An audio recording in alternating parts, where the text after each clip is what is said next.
to be able to melt the ice, move to a warmer climate. Well, I'm looking this up right now. Salt capital of the universe. Let's see where this is. No, does not say Cleveland, Ohio, Aaron. What is it? I mean, there are a bunch of salty people in Cleveland, but that's different. Does not say. I can't find it because I don't think it exists. Well, I'm dubbing it Cleveland. We put more salt on roads than anywhere else, and it's effective. It may make a bit of a mess, but the job is get the roads clear. You got to do that first first like an and Alabama foremost. fan, acting like, puffing your chest out here, being like, we take care of our roads better than anybody else in winter. Our roads are not icy. There's many other places. I just can't believe that there's not a better solution than this. Like, there has to be something. There has to be something we can come up with. I don't know. Everything's so messy. I hate it. Well, are you guys winter or summer people? Summer.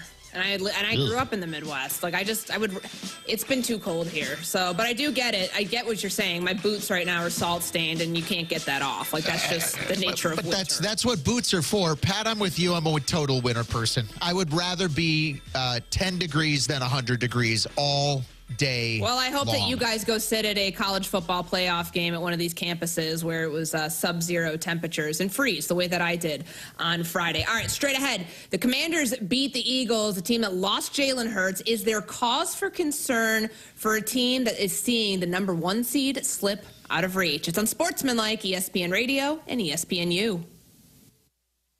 $5,000. That's the average amount of money people in the U.S. are now spending on gas in a year. $5,000. That's crazy. If you drive, you have to download Upside, the free app that gives you cash back every time you get gas. That's right. You can earn real cash back with Upside just by buying the gas you're already buying. You can literally start earning cash back today. I use Upside every time I fill up, and I've already made around $200-$300. You're putting gas in your car anyway. Why not get real cash back? If you like free money, download Upside. I'm saving the cash I earn from using Upside to help pay for a vacation later this year. Download the free Upside app now to earn cash back every time you buy gas. Use promo code BUY to get an extra 25 cents per gallon on your first tank. You can cash out anytime right to your bank, PayPal, or a gift card for Amazon and other brands. Just download the free Upside app and use promo code BUY for a 25 cents per gallon bonus on your first tank. That's code BUY for a 25 cents per gallon bonus.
7 o'clock in St. Louis. You're listening to TMA, presented to you by Brown & Crouppen. Welcome to the Munganess St. Louis Acura, Munganess, Burkhardt, Alton Toyota. 7 o'clock hour. Tim McKernan, Martin Kilcoyne, Jackson Burkett, Chairman Kurt with you on the program. Doug Vaughn vacationing at Jackson's parents' place in the Hamptons today and tomorrow. And then he comes back from the Hamptons. Jackson goes to the Hamptons on Thursday and Friday, Martin. And you get the place to yourself next week.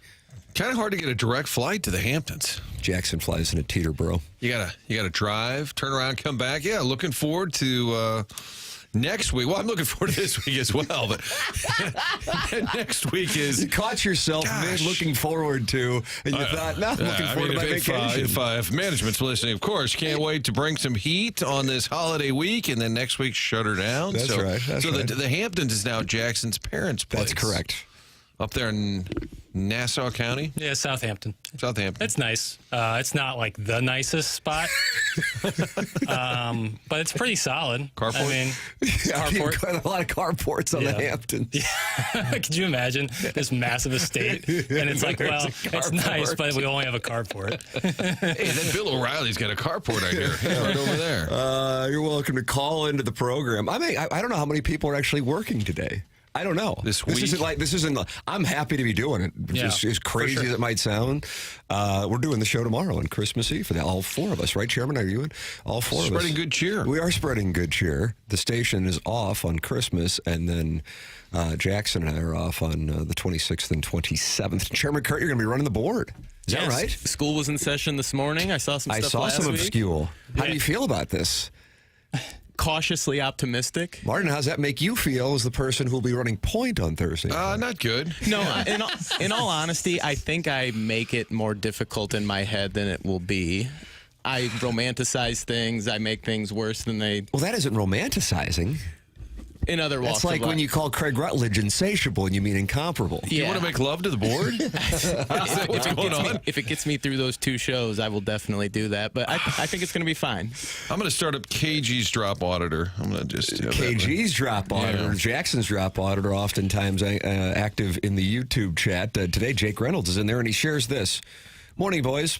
Congrats to you ILL fans out there. Have a wonderful week of time off, and more importantly, time with the family.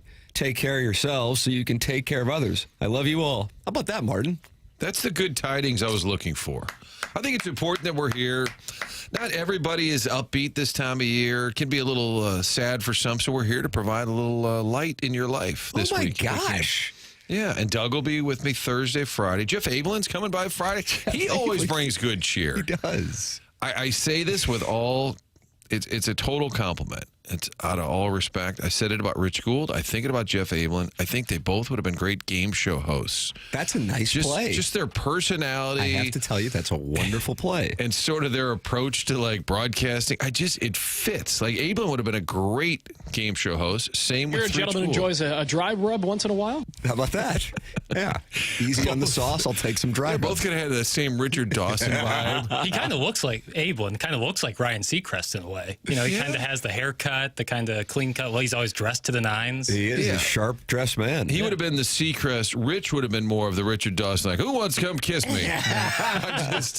Is that the one? Is he Family Feud? Would kiss everybody. And he would kiss everyone on the mouth. It stood out to me watching like Game Show Network stuff in the 1990s of what was going on in the 70s and 80s, and I go, boy, this guy.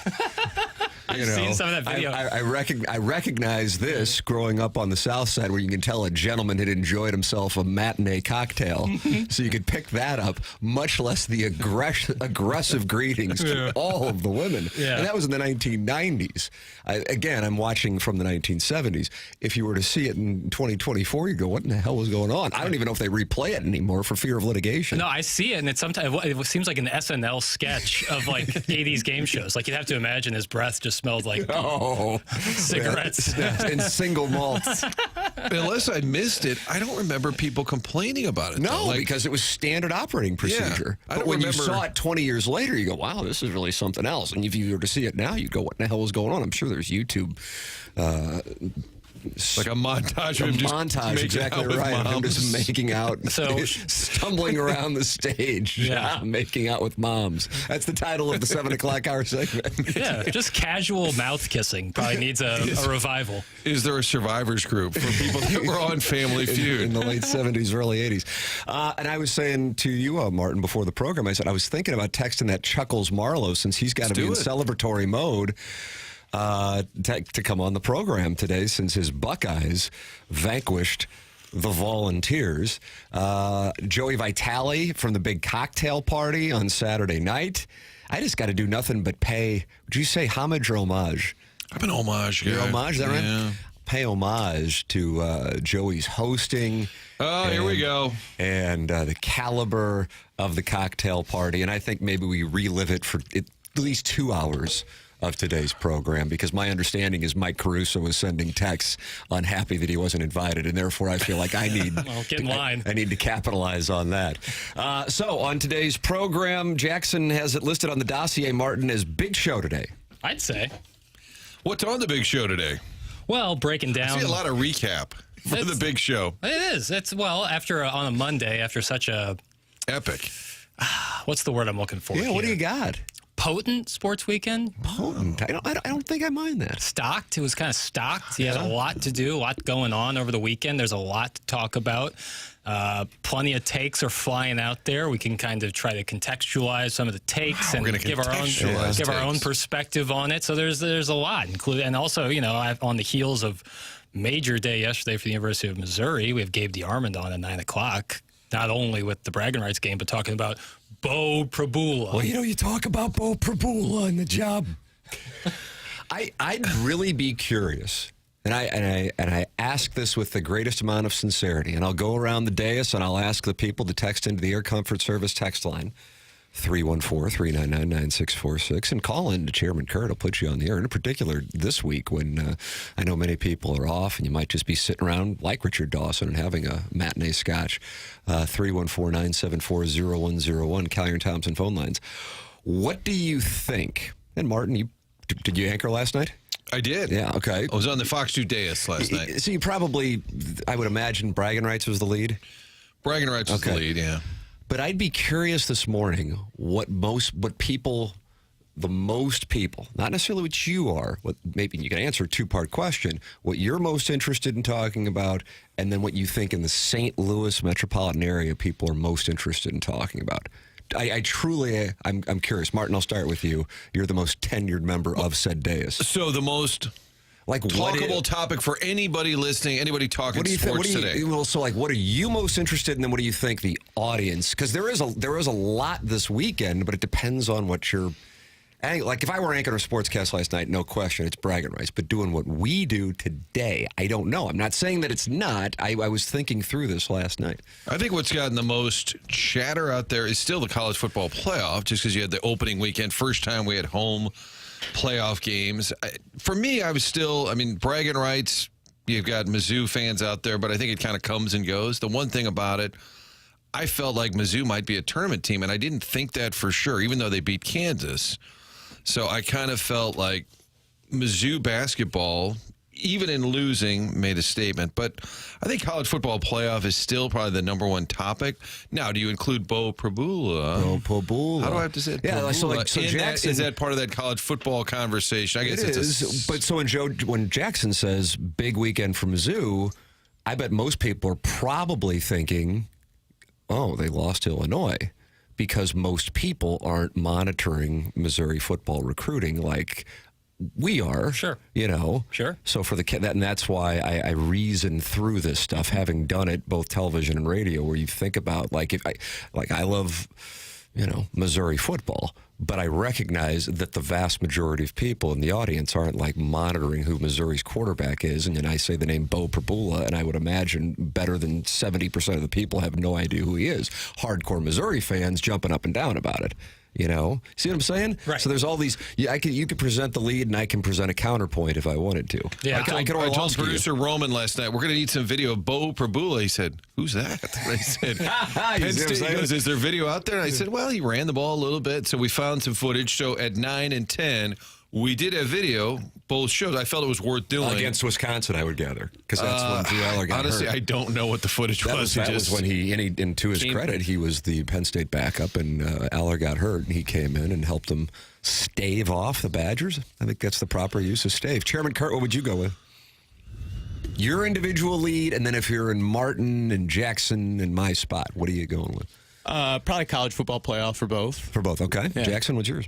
Personally, bragging rights, but I think the larger scale topic is the CFP. Okay, fair enough. All right, we've gone around the dais, and I would tend to agree with you. Is Prabula your lead because you're most interested in that? No, not at all. You think college football? I think the whole discussion about the weekend. Yeah, and what's next? I do. I think that's probably it. But I also recognize. For me, I have, I guess, for lack of a better term, an anti-bias on college basketball. I think my interest level in college basketball is lower than the average person's interest in college basketball. And I'd include the bragging rights in that, even though me and my wife and my 2 sons watched that game intently yesterday afternoon. It just doesn't do it for me like I think it does for more people, perhaps, in the audience, and especially... Jackson. Jackson, were you upset? Distraught. Did you step outside and scream? No. Because you screamed when they beat Kansas. I did. But you didn't scream this time. Not in joy. When Dennis got teed up, I also would have been teed up. You would have gone out on the floor and yelled at your assistant coach to get away? Well, at the time, I was up screaming at my television about the distance I am from Martin right now, pointing at the television. Was your significant other with you for this? She was. Oh, so she got to see this. Yeah. Game watching Jackson was revealed to her? She teed me up. Wow. She gave me a tee. I needed, had to take a seat. Did she say sit down? No. Sit down. What was her reaction? Did she restrain you? Because you had to see it. Oh, yeah. That's got to be like an alarming thing for a significant other to see. You guys have been together a year now. Mm-hmm. Yeah, I told her beforehand. I was like, so this was the first time you guys watched a game that kind of mattered to you? We went to the bragging rights game last year, but that was kind of over before it started. Right. So it wasn't as bad. And she's been around. She watched the Mizzou Vanderbilt football game with me this year. So she's seen some flashes of it, but this was the most intense it had been. And I imagine she was really aroused. Not the word I would use there. Okay. Concerned. Oh, like a legit concern? Nah, just she knew it was coming. She knew at one point this outburst was coming. I told her, I was like, I don't really get upset about anything. I save it all for Mizzou football and basketball. That's the only time I get really upset. So if somebody maybe cuts rec you league off basketball. In your car, you get cut off, or somebody's rude to you, you store it, and then you save it for when you're watching Mizzou bottle football. it up. But I think most you release on the officials during a Missouri game. I think most therapists would tell you it's best to bottle up all of that, then let it all fly out at once. Yeah, instead of embracing or taking care of those emotions in the moment, just save those for later. It's always good. You're getting support in the YouTube chat from coaches John and Dean Ellis. You had every reason to be mad at that play. Dude just got mugged. Good for Gates. Yeah, I don't blame the referees entirely for that. I don't for that game. That's Mizzou had. You can only control what you can control, and Mizzou did not do the best at controlling what they can control. Well, and Mizzou gets to the line. Tom Hart, friend of the show, doing the game. Yeah, he's everywhere. Said Mizzou is #1 in the country in free throw attempts. Yes, they get to the line better than anybody. So they get to the line, and they did it 37 free throws. So there were plenty of fouls called. I thought it was a great technical because he went halfway out into the court, and then he got his assistant coach, see why he's pushing him. He's pointing at him. Yeah. You go sit down. Yeah. I love it. It was great theater, and I think he was more upset about some of the calls right before that. Guys are driving and getting bodied, going up, and no calls at all. So I think by the time the last one happened, the no call, I think he'd stored it up much like Jackson and just let it out. That was a great technical. And I really enjoyed the game, which we haven't said in a while about the bragging rights. I was impressed by both teams' performance. I mean, Illinois making every single free throw until their last one. Impressive. Holy crap. And barely even hitting the rim when they did it. Just nothing but net. Tip your cap on that. Missouri was down 10 with 6.5 minutes left, and I'm like, nah, okay. Doesn't surprise me. If they would have been up 10, wouldn't have surprised me. Right. What did surprise me was that then they went off 11-0 to take the lead. And from that standpoint, I guess now I look at the bragging rights game differently than when I was a kid, when both teams used to be in the top 25 pretty regularly throughout that time period. And I'm like, okay, it shows to me that both are actually legitimate. Because as you were saying, Martin, they beat Kansas, which is incredible. but was that just a one-off and, everything went right, and Kansas, everything went wrong from a turnover standpoint in the first half of that game? Well, you put it back-to-back with the team that was a matter of seconds away from beating Tennessee the previous week. To me, from a big picture standpoint, I thought from a Missouri viewpoint, that was encouraging. And if you're an Illinois fan, I would imagine you're pretty encouraged by what you saw in back-to-back weekends when you pair it with Tennessee and the Missouri game. Yeah, if you're an Illinois fan, you should be fired up right now. The KJ, they're freshman. Kasparas Yakachonis. He's a pro. Did he play professionally overseas? Yeah, is what I heard. Okay. Yeah, and he's going to go play. He's a freshman, Tim, in the NBA, and he's about as good as it gets. Yeah. So if you're an Illinois fan, fired up about that. Boswell is an outstanding leader. If you're an Illinois fan. So the game ends. Cruz gets the shot off. I actually thought that was going in. Me too. I really did. Yeah, me too. Usually within like the first, half a second of the ball going up, I feel like I got to read whether or not it's got any chance. And I'm like, oh, crap, this is going in. Here we go. Clings off. Fine. God bless. I move on, but I've got two young tykes running around. How do you handle that moment? And now you've got your girlfriend watching too. So they missed the free throw, get the rebound. Pierce fires it up. Cruz gets it, splits the double. He's got an open look. Goes up. You want to give a coach speak here, Tim. He really wanted to give goes up. Resume reel moment. I'm up on my feet, and it goes up, clang, down I go on the ground. Borderline fetal position. And at this moment, your significant comes over and says, let's go. It's time to get outside. It was... she let me grieve for a minute. Did you really get on the ground in the fetal position? Borderline, yeah.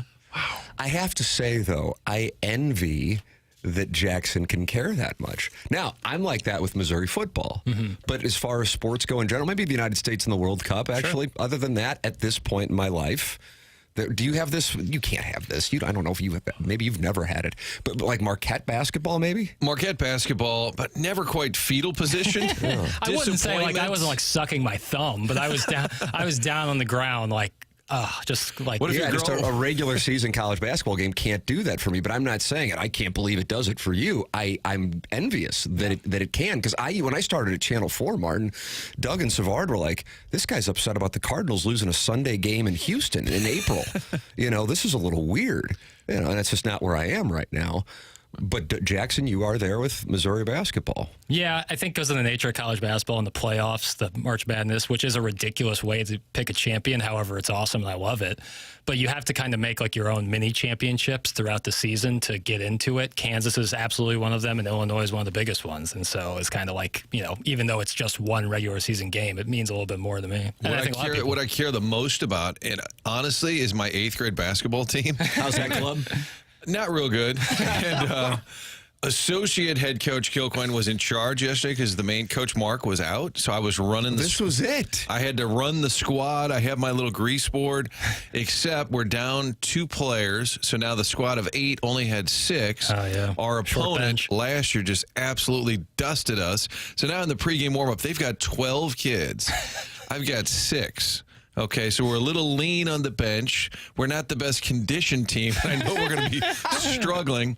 And then arguably our best player gets 4 fouls in the first half. Okay. And you would say, oh my God, coaching malfeasance to let him get that 4th. You might have to sit him after the 3rd. My other big man got a 3rd when I was sitting the one kid with 3. And I said, please stop reaching in. We can't afford this. Sits with the 4, of course. 18 minutes to go, second half, he gets his 5th foul. So now I got 5 guys. But I got to say, kids played hard. We lost 31-21, and we have not played that well in a long time. I told my wife when I left, I said, we're going to lose 50-10 today. We're going to lose, and it's going to be on my resume. It's going to be on my sheet. But the kids played well. And I said last night, I was very pleased. They played hard. They made some threes. And that game to me, I was more nervous all day. I wanted Mizzou and Illinois to have a great game. And, of course, I root for both sides. May I ask what, of course, I know you do. May I ask what St. Clement, 8th grade basketball. Now, what building were you in? You didn't have to travel to St. Gabriel. We were at home. We were at home. That's a tough place to play.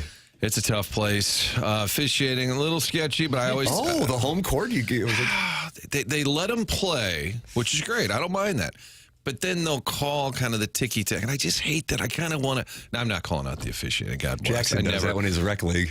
I have had officials the last couple of years say to me, "Hey, Martin, thanks for not screaming like, some of the other guys on TV." I'm like, oh, he's not mentioning any names, but he said it rhymes with Frank. So I love coaching the kids. And I think in 5th grade, we called timeout and we told them exactly what to do. And then they go out and do the exact opposite. And I turned to the coach and I said, "What in the absolute bleep is going on with so-and-so?" He goes, "Well, he's 11." I said, well, okay, maybe that explains Pretty it. concise. Yeah. It's pretty concise. But that's the one thing I get so worked up about. I just want him to play well. I understand. I get that. If you get involved in any way at all, you get more into it. I will never. I said this before I even had children. Because of the weird crap I say on shows and podcasting, I'm like, I don't want to get in a spot for my kids where it's like, oh, that's the pervert guy. We can't have him around our kids. So I knew this a decade ago, and I'm just like, I will stay in the background and all this kind of exactly what I'm doing right now. I will stand like this and I shall observe, and I will, and I also say, if my son's acting like an ass, which is live to happen, you can run him all you want. I couldn't care any less. You are in charge. I stay out of the whole damn thing. Do what you need to do. I don't give a damn. I appreciate the fact that you're sacrificing your time to herd cats. So do what you need to do, brother or sister, whatever the case might be. Sure. And our parents are great. Nobody complains. They know the kids are out there just having fun. They're with their buddies. The first year we had 15 kids. So you got to try and play everybody. And the CYC mantra is you play everybody. We're finally Not winning. St. Gabriel. We're finally winning a game, and it's late in the game. And Carson, my son, hadn't been in a while, and we had 3 coaches there. And the assistant said, "Oh, it's time for Carson to go in." I said, "No, we're about to win. We're about to win." And they, "No, it's his turn." I said, "Oh, he's fine. He doesn't care. He just wants to win." I said, "You keep him on the bench. We are taking the dub." Like Steve Martin in Parenthood with his son. Well, I mean, we've got an A team that rolls some other teams. We're not quite the A team, so we're just kind of doing our thing. But I love it. That and Marquette basketball, they don't get me in the fetal position. I don't suck my thumb. But now playoffs wise, because I saw Don Pepe in the YouTube chat said 2019 Blues playoff run. Absolutely. And hell, I'm in my 40s at that point. When Freeze hit the home run, when Freeze hit the triple, I was at my place. And I remember I could see the sweat on my palms imprinted on the floor, on the ground 2 different times. Like, I mean, it's just the greatest. That can happen. But I'm saying from a regular season standpoint, it can happen with me with Missouri football, but that's because of the importance of regular season college football relative to regular season. Take your pick of damning. Like a Blues regular season game isn't going to get me on the floor. A Cardinals regular season game, assuming I can find it on television, isn't going to get me on the floor. Hey, we have our Christmas week program here. Me and Martin in today. Doug and Martin in on Thursday and Friday, and then Martin is vacationing, so it'll be me and Doug next week on the program. And if you are looking for a holiday gift and one that you can take care of at this point, 24 hours out from Christmas Eve, and you can have it in your email inbox at 7:23 as we're talking. Time check brought to you by Clarkson Jewelers. You can have it in your inbox by 7:25. You go to mysoundstory.com, enter the promo code TMA, and you get a holiday gift card for Sound Story, a company that I started 5 years ago, and now a number of people throughout the St. Louis metropolitan area and broadcasting are involved in, and that is a long-form interview with your mother, your father, your grandmother, your grandfather, both of them, it doesn't matter, and you have their life story saved forever. And this year we are offering video. It is a 3-camera shoot, so you make sure that the images are saved forever as well. You can choose video option, or you can have audio simply by itself. Enter the promo code TMA to get 10% off a gift card at mysoundstory.com, and then your loved one can pick and choose whenever they want to come in and do the interview, or you can do it over Zoom. It's mysoundstory.com, promo code TMA, get a gift card, and you have given a gift that your family will love and you will have forever. Your mother's story, your father's story, and it is something that I love doing, and I've done a few hundred of these interviews at this point. Doug's done a few hundred of these interviews at this point. Chairman Kurt over there is our general manager for the business. It's mysoundstory.com, promo code TMA. TMA. You can send your emails in for our Design Air Heating and Cooling email today online at designairservice.com. Martin, you're a client of that great Seth Goldcamp's business. They've been around since 1904, and again, it's a weird time of year because the weather warms up, then it cools down, then it gets cold. The furnace is going to be in play. You know that for the next several months. Even when it warms up for a day or two, it's back to being cold. Make sure you have a team ready to help you out when the furnace acts up, and that's what Design Air is all about. Getting that furnace repaired, not looking to sell you something unless you need a new HVAC unit. If you do, you're going to want to buy it from Design Air. But the bottom line, when the techs come out, they are there to do the repair, not adding to your stress by trying to upsell you. They train their employees not to do that. It's why it's a fourth-generation St. Louis business. They're doing it the right way. Seth Goldcamp and his family, also longest-running TMA supporter. It does not say in the copy proud supporters of TMA. It just says longest running, which is factual. I'm sure they're proud of their support, and they've gotten a lot of great response from you, the listeners. So when you need your furnace repaired, AC in the summertime, you need an HVAC company you can count on. That's Design Air. Go to the website, designairservice.com. Schedule your appointments online. They'll take great care of you. Again, since 1904, that's how long they've been around. It's designairservice.com. Design Air Heating and Cooling, long time sponsor here on TMA. Seth Goldcamp. I'm a client as well. Can't say enough good things about Design Air Heating and Cooling. You can email in the morning after at InsideSTL.com for our Design Air Heating and Cooling email today, which comes your way at 10:45. Tim McKernan, Martin Kilcoyne, Doug Vaughn vacationing in the Hamptons. Jackson Burkett, Chairman Kurt with you. He's ready to take your calls. You can call in. Callier and Thompson phone lines 314-974-0101. This is the Morning After, presented to you by Brown and Crouppen on 101 ESPN and the TMA STL YouTube channel.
Ladies and gentlemen, Mr. Billy Gilman.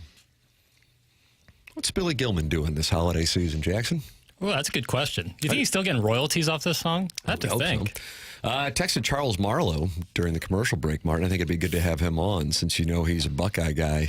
He's got to be in a good place after Saturday night. How do we do on the picks, Jackson? Let's fire those up right here. Munganess, St. Louis Acura. Chuck might be like Jackson with that feet. Like his passion for Ohio State. Football? Oh, yeah. I get it.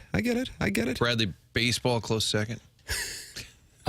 Tim, I think I went 3-3. Yes. Yep. Doug also has 3-3, and then I went under that. Let me get those exact numbers. That's interesting. That to me, 0-6? That to me was cryptic. No, because I picked. We all were on Notre Dame, so we were all right there. And then you and Doug were both on the under of that game, which also felt very good about that. It struck me as almost too obvious. Yeah, that's where I was. I was like, this seems like I'm PD Public right now, but yeah. You were on there. We were all on SMU, Oh, we got a hit there. Yeah, I would do that again. I know that sounds a little crazy, but it goes. But this was like Tony La Russa. Did you watch the game? Because it's not like Penn State did much offensively. It was Kevin Jennings throwing balls to Penn State defenders for pick sixes. If they would have scored that touchdown on that fourth down when he could have ran for it at the beginning and they scored instead, like he completes that pass, I think that game's completely different. Sure, absolutely. I think that game's completely different. You can talk about that with the Missouri-Texas A&M pass interference call. The season may have been different. Yes, those that does impact. And at that same case, there was another game. Indiana was driving after they picked off after the pick Riley Leonard. Yep. And if they would have just gotten points on the board, that stuff matters. It sets a tone. Absolutely. Did you get your record?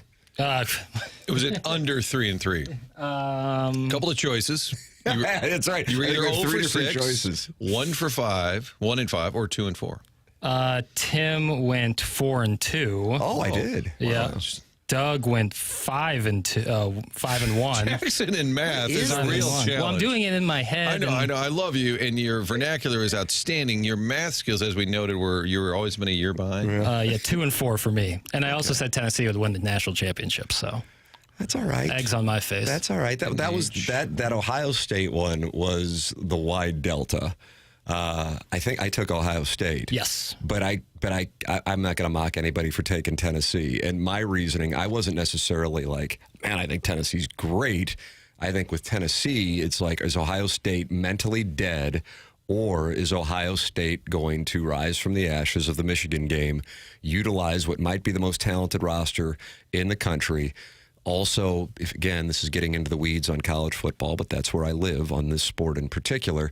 Their offensive line and the injuries, which played a role, I think, in the Michigan loss, and be healthy enough and motivated enough after that debacle against Michigan to come out there and do what they can do, which is absolutely win a national championship. On the other hand, if they're checked out and Tennessee has a bunch of people in that building and they're distraught, then Tennessee can absolutely win that game. So that's a different spot. The only other game I really felt like somebody could win it was Clemson going in. I mean, sure, SMU could have theoretically won, and Indiana could have theoretically won, but it would have really, really surprised me.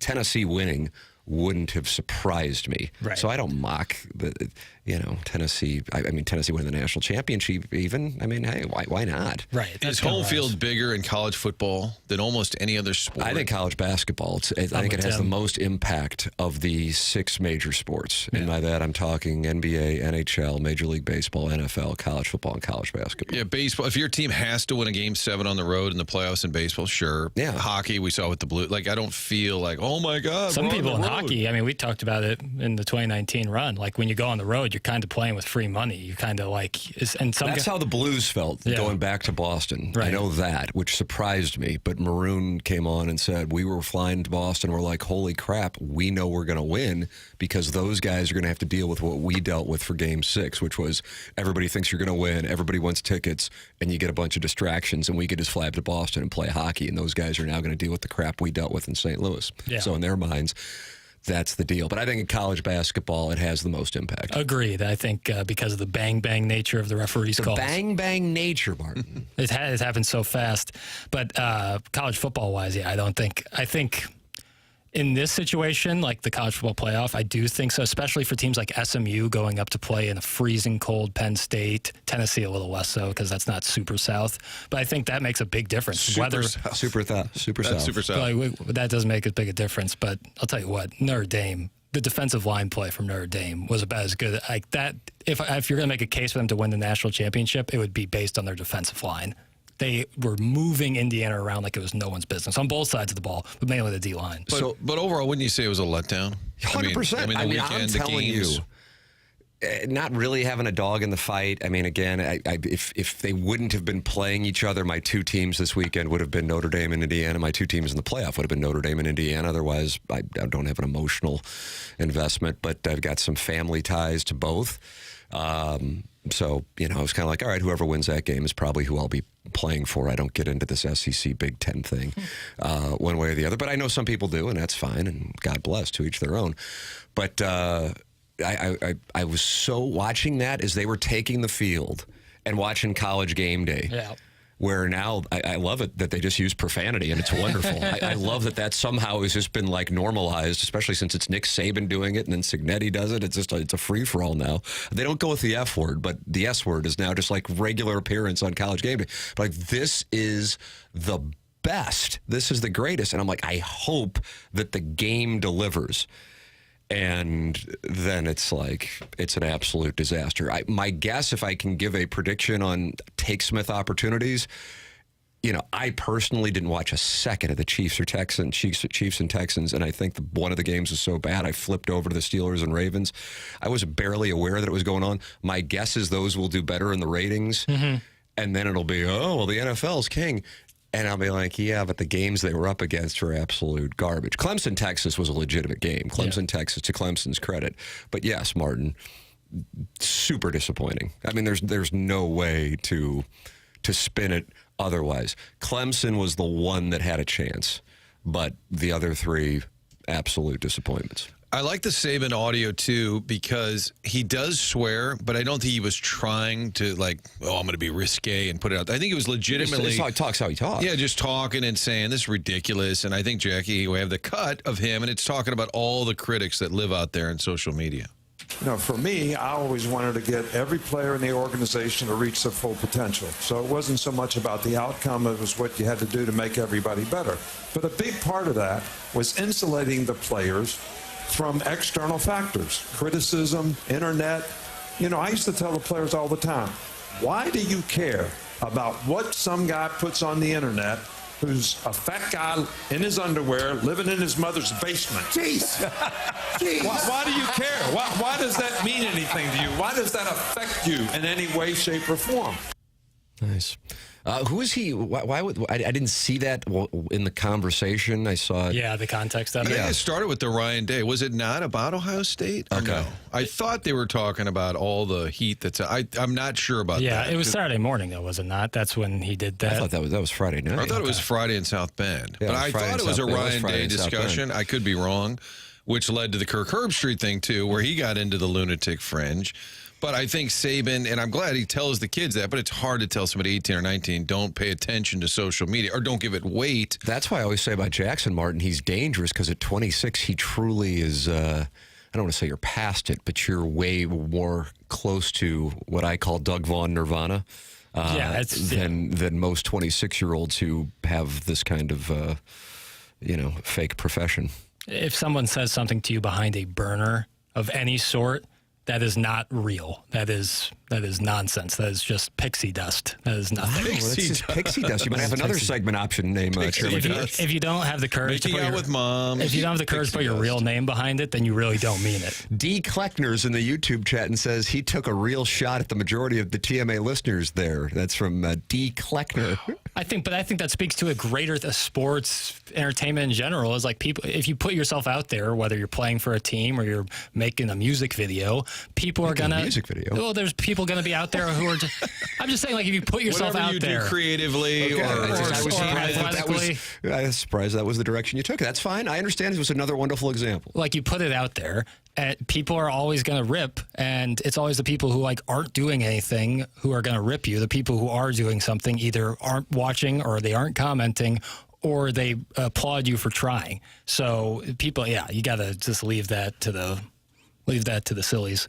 Leave it to the sillies. Another option, Chairman Kurtz. Leave it to the sillies. I don't know what spectrum you're on, but I like it. It's just sort of this strange vernacular that flies out of that mouth. Well, I'm 24 hours out from being in the fetal position, so you got to remember that. Yeah, it's funny how critique will roll in, even on the text line. And so you were out one day, Tim, and I go back and look at the text. You are fascinated by the text history. And I back in the day, I would look at it because because there's usually if somebody's got some racist, they send something that's racist. Yes. I'm like, I bet they sent some racist crap in before. And if they're angry, usually there's angry. And on 101, they're just angry throughout the day. Right. They're mad at BK and Ferrario. They're mad at Marsh, Rivers, Stalters, Kerry Davis. It's just nonstop anger. And for us, it's amusing. But I've been living with this for a while. For you, this is, as you note, you're new here. Ray King got me the other day. He sent an image, and I clicked, and it was McGuire. Yeah. He got me there. But I'm scrolling back because I want to make sure we didn't miss a really good comment or something notable.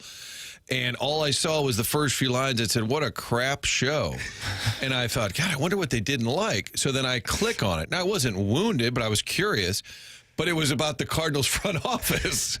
So in reading the full text, the crap show was the Cardinals. Because we were discussing Arenado. And so their comment was about that. And I'm like, for a second, I thought we were the crap show. It's funny. I've never told this story. It happened a few weeks ago on the fast lane. They got a text that was like really upset, really fired up, angry at them, or perceived angry at them. And so they responded like, "Are you okay? Like, is everything okay?" And they're like, he's like, "Oh, I'm sorry. That was meant for TMA." And they took forever to send. So right? It came in 12 hours later.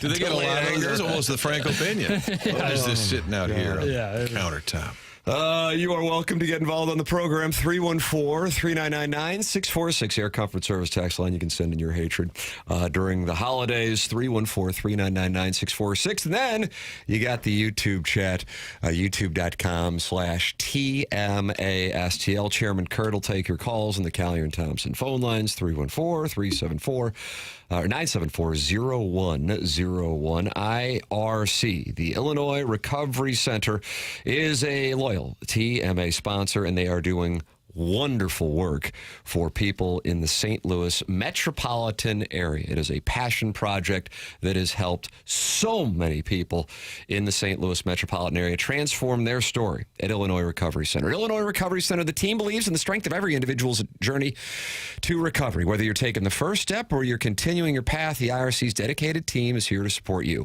Why choose the Illinois Recovery Center? It's a holistic healing approach, expert care and guidance, safe and welcoming environment, tailored programs for lasting recovery, and a top-notch facility and accommodation.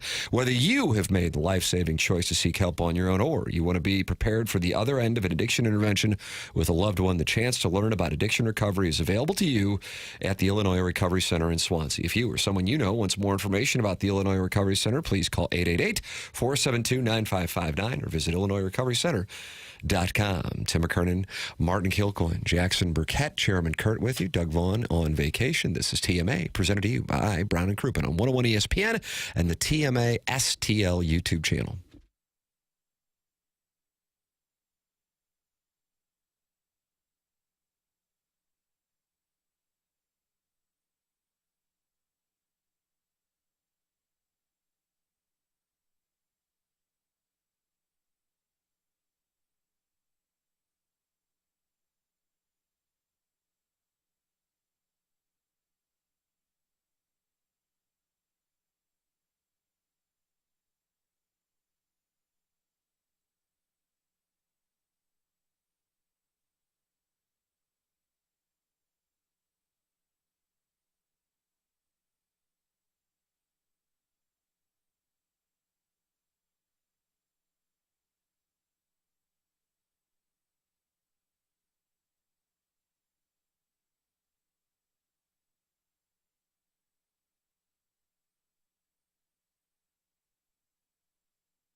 This is Action Jackson with a Sports Center update driven by Johnny Londoff Chevrolet and Johnny Londoff Autoplex.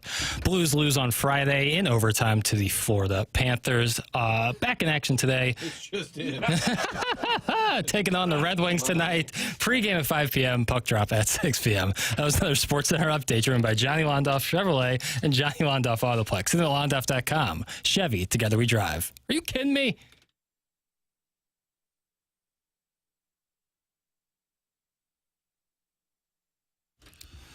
Martin, Blues lost in overtime Friday. This just in. You could have done the bragging rights score. You could have done Bo Prabula. You could have freshened it up a little bit. What was that? What was the thought process there, if you don't mind us asking? At the 7 o'clock Sports Center update, 7:30. I do Blues. They play tonight. Maybe focus on that. They do play tonight against the Red Wings. Here's audio of Steve Yzerman in 1996. Right. And he starts that with a Y.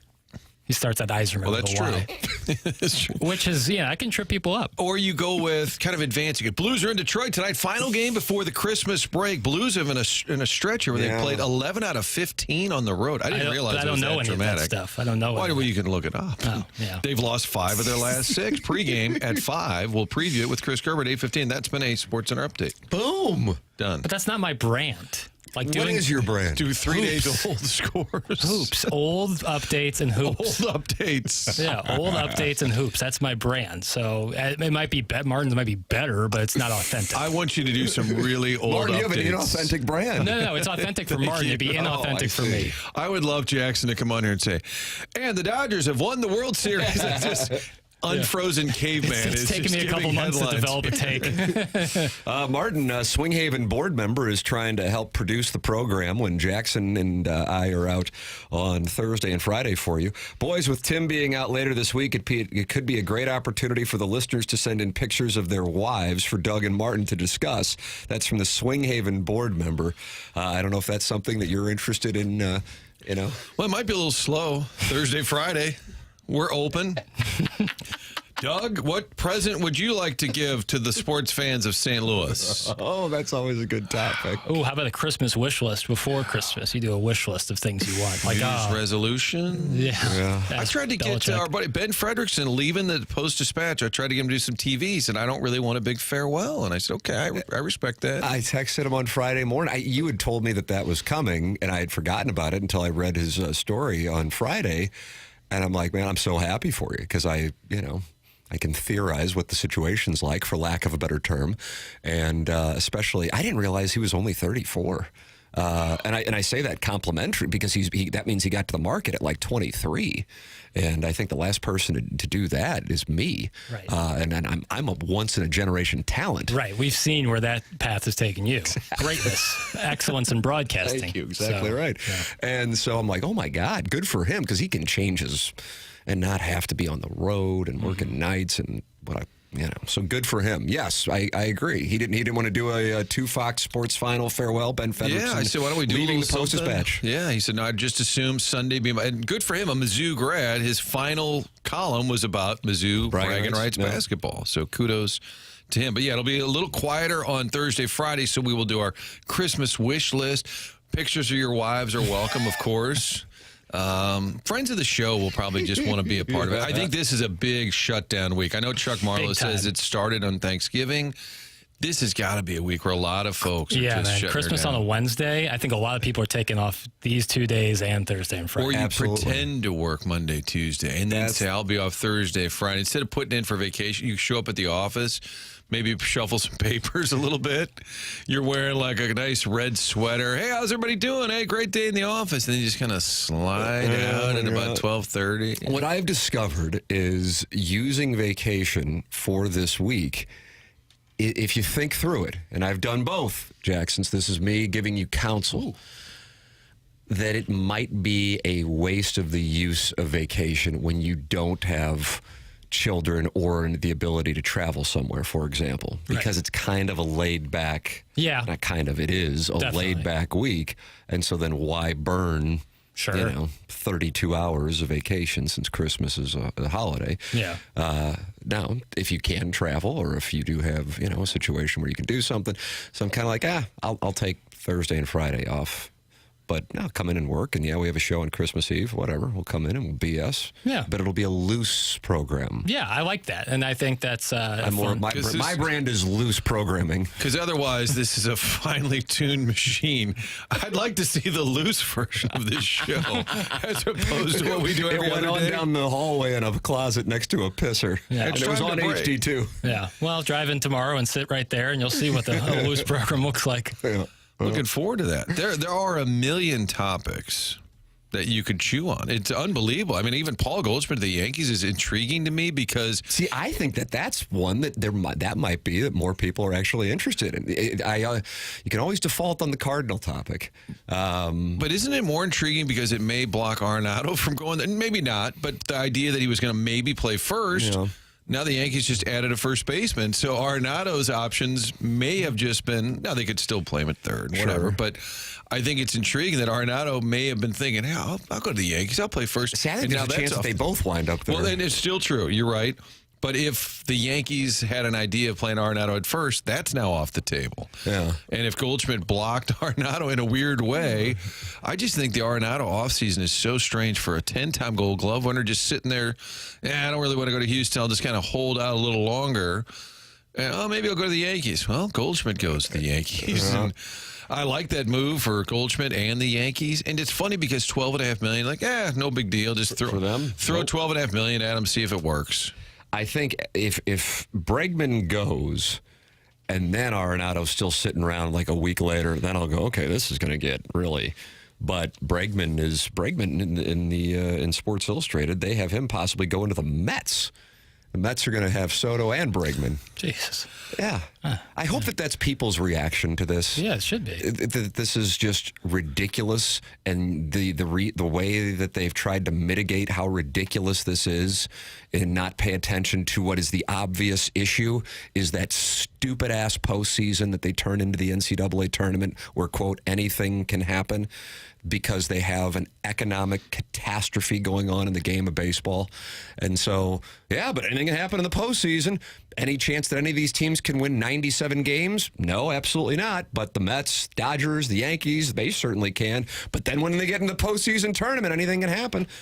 They've got a monster issue on their hands, and from my personal perspective, I hope that at some point in the next handful of years, somebody goes, we're just shutting this damn thing down until we fix it, because honestly, it bores me. Yeah. And I think maybe I say it bores me as it saddens me. Right. Because I've become apathetic to the offseason. Oh, okay, the Yankees, Dodgers, Mets, Red Sox aren't going to be involved. Maybe one of these teams can somehow trickle down. But otherwise, those are the teams. And then the scraps, the guys that are either bouncing around wanting to stay in the game, or maybe somebody's just not good enough can go to one of the other teams. And then about 12 teams just aren't going to compete at all. It's just brutal for me to watch as a guy who is doing this because I loved the game of baseball growing up. You need the Mets to keep spending for this to really maybe collapse. You want it to be so absurd that they sign the Dodgers and Mets sign everybody, and maybe then all the owners are like, okay, what are we doing? Yeah. This is a disaster right now. So I hope Bregman goes to the Mets. I hope that they just keep throwing crazy money around. It's like the Gilded Age. Like you have like Rockefeller and Vanderbilt and Carnegie, and then the rest of the league just has soot on their face, eating fat back. Look at this. That's your brand. That's your brand. Soot on their face. Yeah, that's what it is. You have the mega rich. The discrepancy has never been bigger. The Athletics signed some like middle of the road guy, and it was the biggest deal they've ever made in their entire existence. Like, what the hell? And they're playing in Sacramento. Yeah. Tampa's got a roof that fell in. They can't fix it in 4 months. Yeah. So they're playing in Orlando. And the Mets give that to a middle reliever, and it was the biggest moment in Athletics history. They're playing in Sacramento. What's going on? Soot on their face. They've got soot on their face. Soot on their face. Get involved on the program.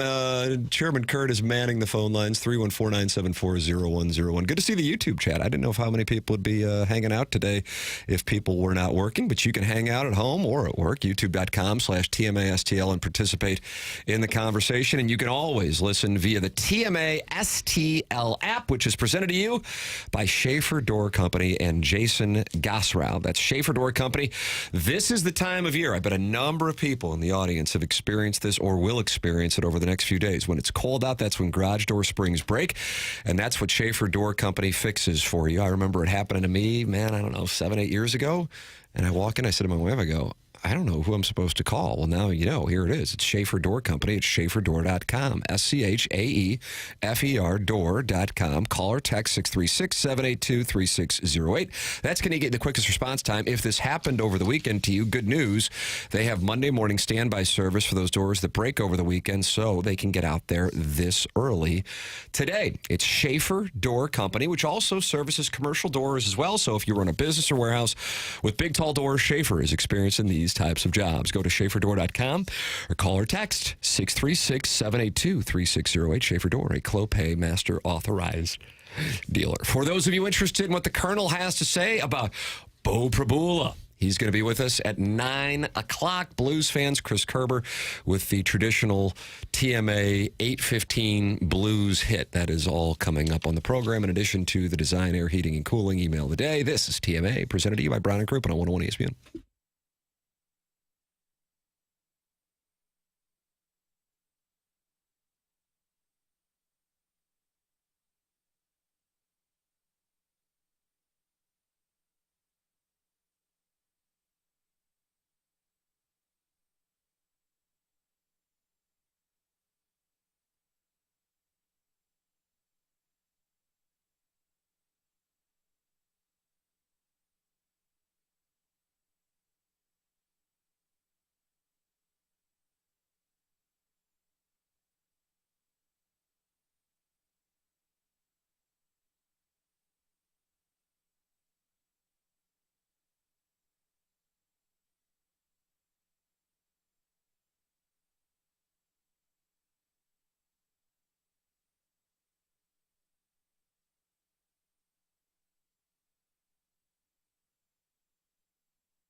TMA 101 ESPN, Munganess, St. Louis Acura, Munganess, Burkhardt, Alton Toyota, 7 o'clock hour. Tim McKernan, Martin Kilcoyne, Jackson Burkett, Chairman Kurt with you, Doug Vaughn, vacationing in the Hamptons. I like that Jackson's first piece of audio in this dossier was Curt Cignetti, because I feel like nobody started the season with more equity, and then people kind of who were fans at the beginning of the year, and then as Indiana went on its adventure, began to kind of sour on him. And so when I was watching that game on Friday, and I thought to myself, this guy's trying to manage the score. He's not trying to win the game. Watch this, Martin. I ain't got love for that. I ain't got love for that.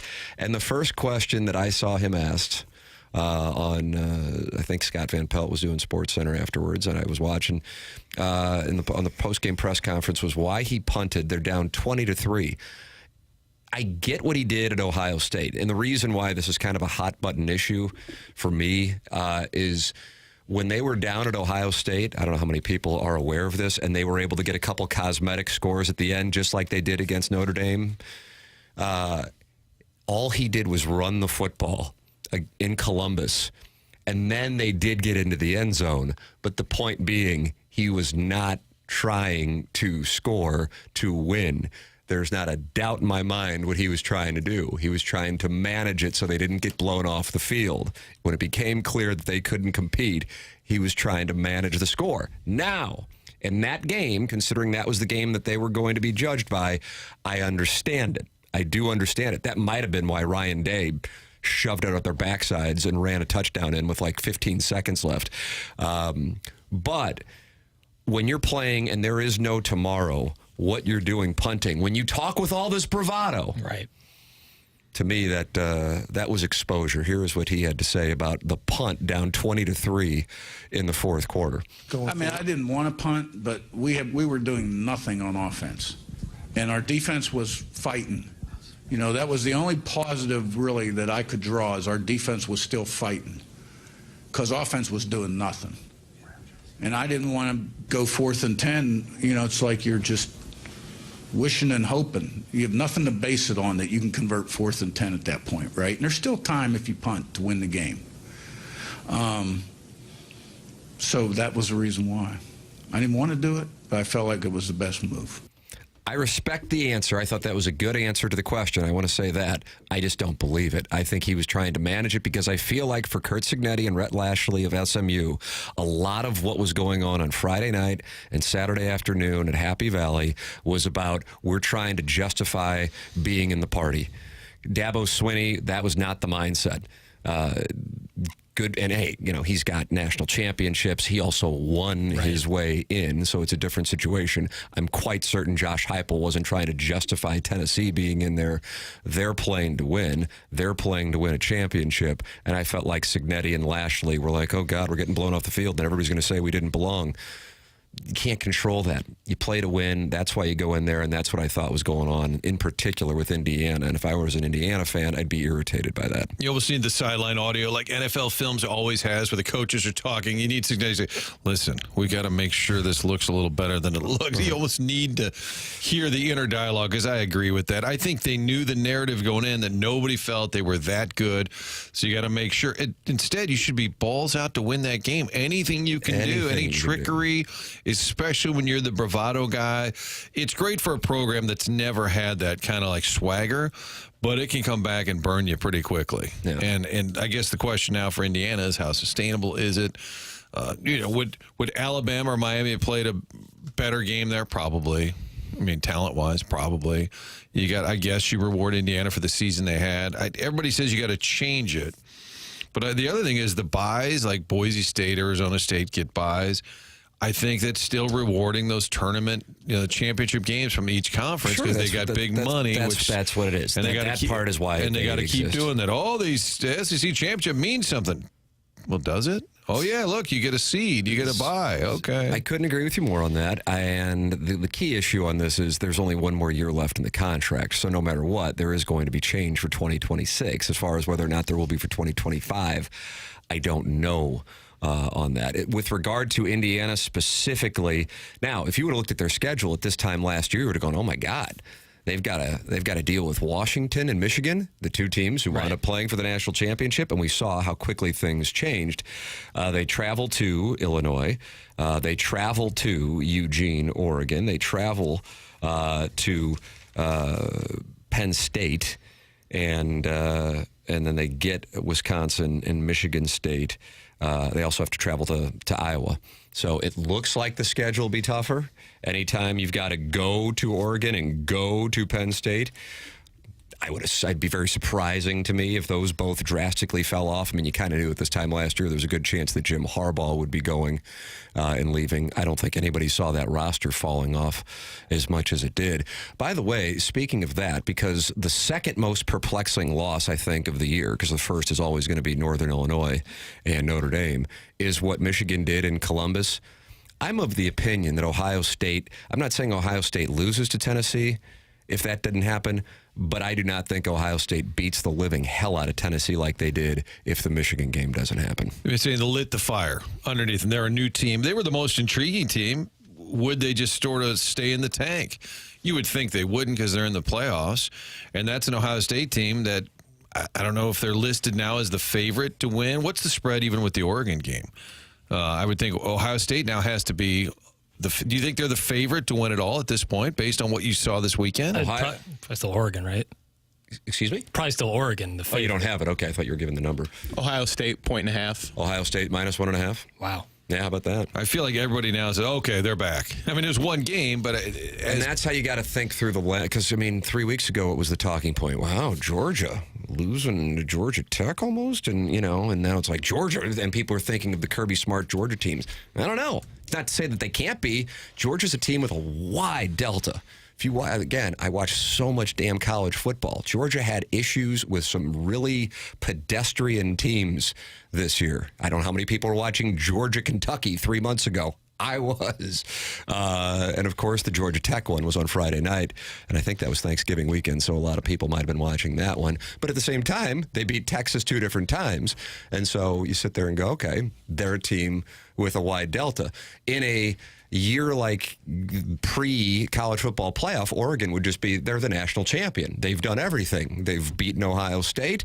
They've beaten whoever was put in front of them in the Big Ten championship, Penn State, and they're undefeated. But in this particular format, in the second round, in the quarterfinals, they're a 1.5 underdog to a team that they've already beaten. That's just the nature of up play. to 2.5 now. Wow, we moved the line. Yeah. We moved it just by mentioning it. I got to say something that really rubs my rhubarb. This guy's got a brand. Rubs my rhubarb. I think it's from Batman, Jack Nicholson.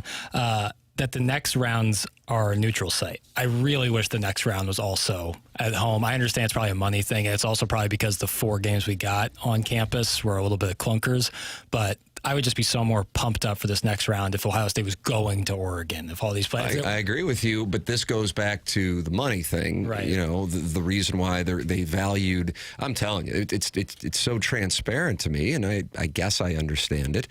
That they got to make it look like the conference championship games matter, so that's why they had the impact that they did on the seedings, and they got to keep the bowls involved for money reasons as well. Yeah, I get that. And it does work, though, that it's the Rose Bowl, Ohio State, Oregon, a Pac-10 team, Pac-12, historically.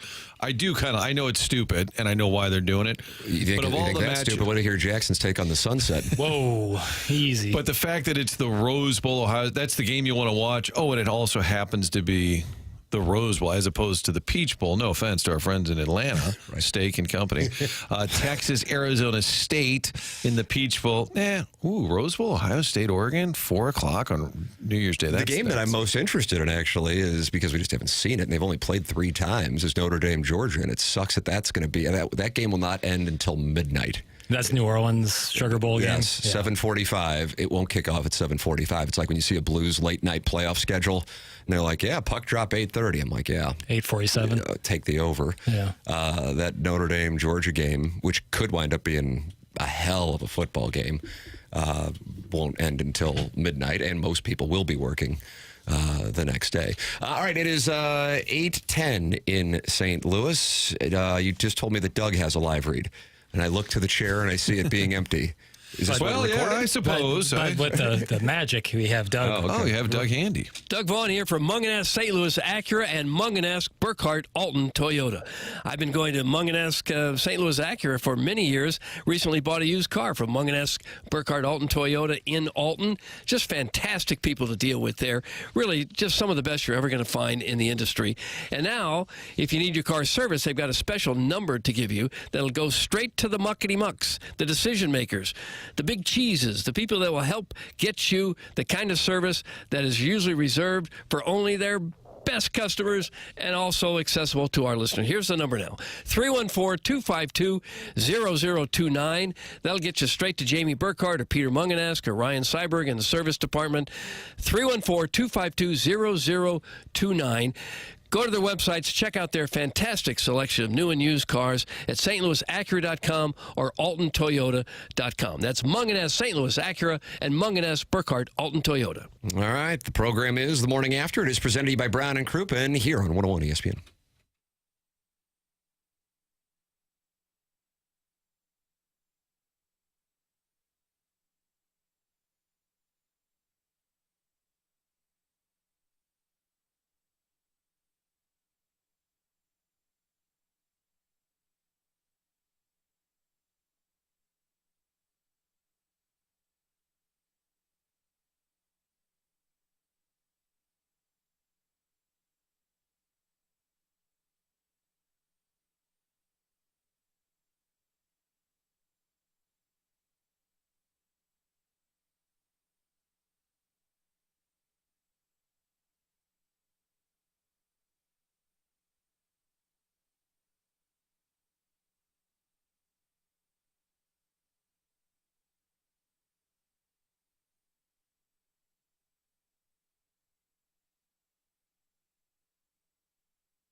It's TMA, 101 ESPN. I thought we had Chris Kerber, so I'm thrown off. Oh. Well, we didn't even get to the fact KG went to the shoe on Saturday. I had no idea. What was that about? Hold on a second. I got it just because we're supposed to do this at 8:15, so what happened? I'm sorry. It was 8-2, and we're going to 8-1, and I messed Jackson up. speaking code. People at home are hearing the periodic table of elements That's are read exactly out loud. right. Yeah, I think give Curbs a call. It's fine. Let's do it. Let's on the fly. Yeah. Is it all right? It'd be better to do it next segment. Oh, okay. I'll explain the break. Okay. Wow. Cryptic. No, KG went to the shoe on Saturday night. How about that? Indeed. I didn't know I was going. Saturday morning, I woke up. I thought, I wonder what tickets are for this game. Looked at them on the secondary market. They were doable, so I hopped in the car around 11 o'clock and made the trip to Columbus. Got there about an hour before kickoff. Just went by yourself? Yeah, just me. Wow. How about that? Yeah. I respect that. Stayed till about the fourth quarter and wanted to beat traffic, long drive home, and made the trip home, pulled back in front of my house at 5:15 a.m. Sunday morning. This guy loves college football. Did you just want to check it off the list? Yeah, I was looking forward to this playoff even without Mizzou in it, and I just think these on-campus home games are a sight to see. I was disappointed I didn't get to be there ahead of time to take in some tailgating, but the environment in that place was just second to none. What was the split on Rocky Top fans? Hard to say, but the orange was well represented early on, no doubt about it.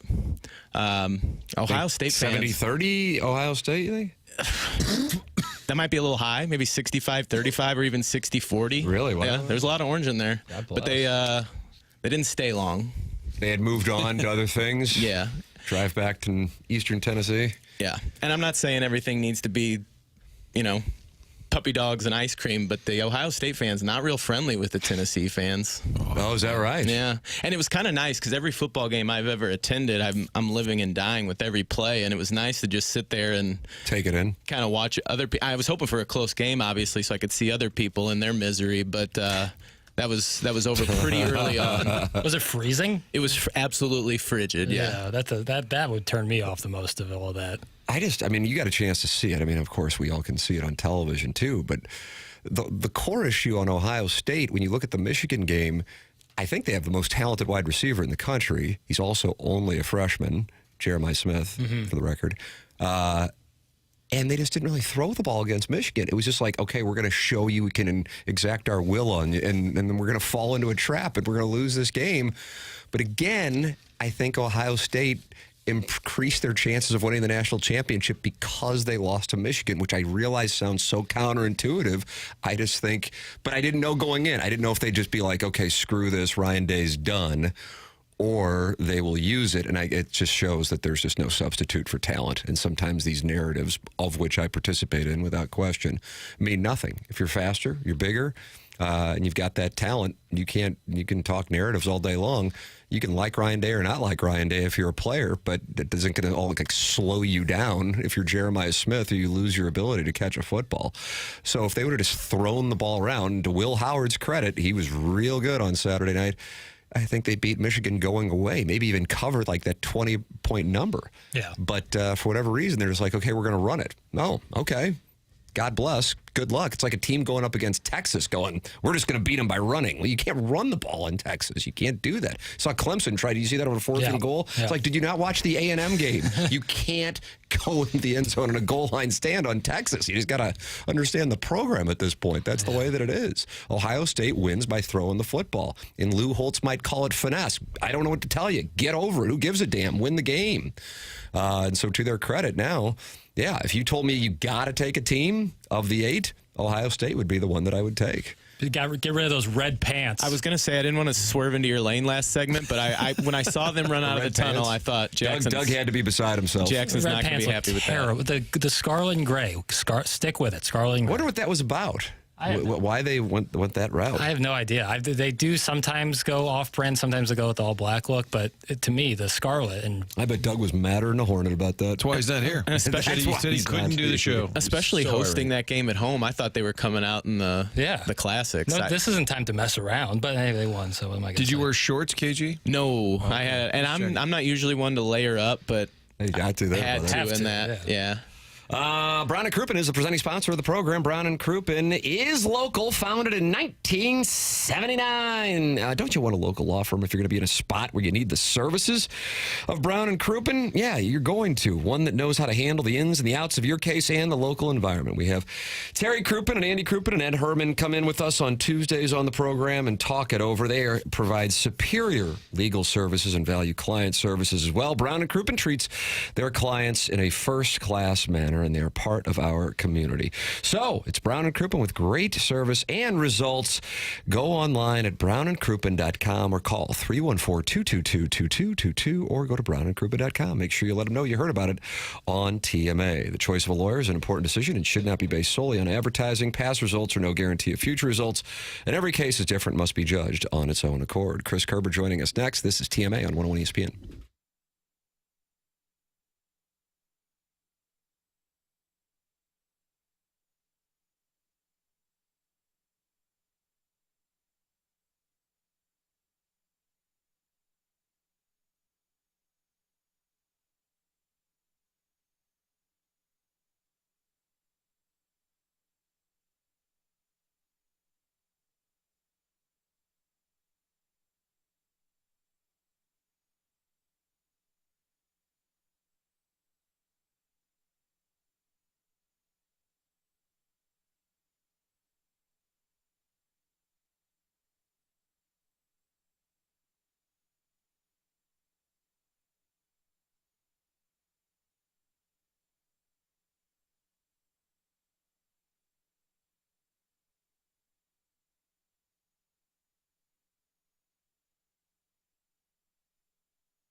Welcome back. This is TMA. It's presented to you by Brown and Crouppen. Fisher Window and Doors, 8 o'clock hour. Tim McKernan, Martin Kilcoyne, Doug Vaughn, vacationing in the Hamptons. It's our pleasure to welcome to the program on the Callier and Thompson phone lines, Chris Kerber with us. Morning, Kerbs.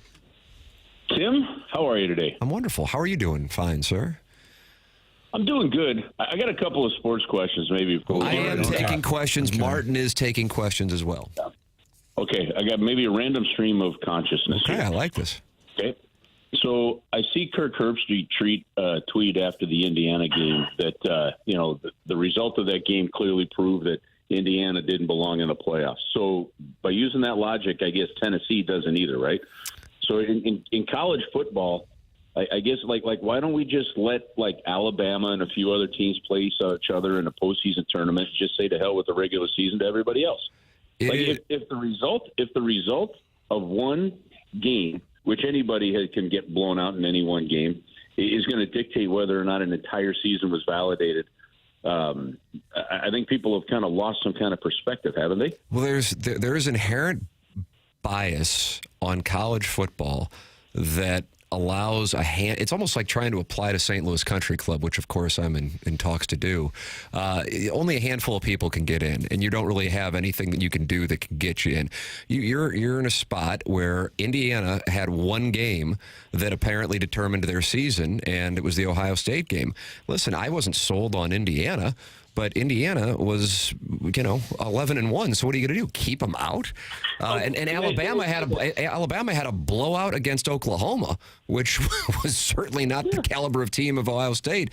So Herbstreit, who I really do enjoy, and I'm not saying that just to like cover my tracks. I do, but he is one of the shining examples of what they call the eye test, and the eye test is another way for continuing brand bias in college football, which essentially keeps, to use an economic term, new money out of the club.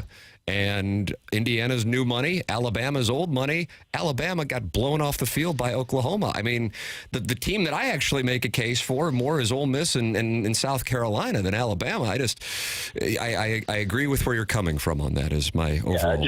It just didn't make sense. So the problem is when you take a stance like that and then Tennessee gets blown out, you're like, okay, where is it? Where's the tweet saying that Tennessee didn't belong in the playoffs? Yeah. Right? Of course, that ain't going to happen. Now, here's another one. I don't know if you guys saw this yesterday. The women's national championship for volleyball was amazing. Now, Penn State had the edge on Louisville. They were a better team. They had beaten Louisville earlier in the year. I followed it pretty much because my daughter goes down there. But we watched that match. It was unbelievable. Here's a crazy nugget for you. So I guess the women's volleyball championship's been going on since like the mid-'80s, right? That is the first time that there have been two women coaches in the final for the national championship, and it's the first time that a female head coach has won the national championship in women's volleyball.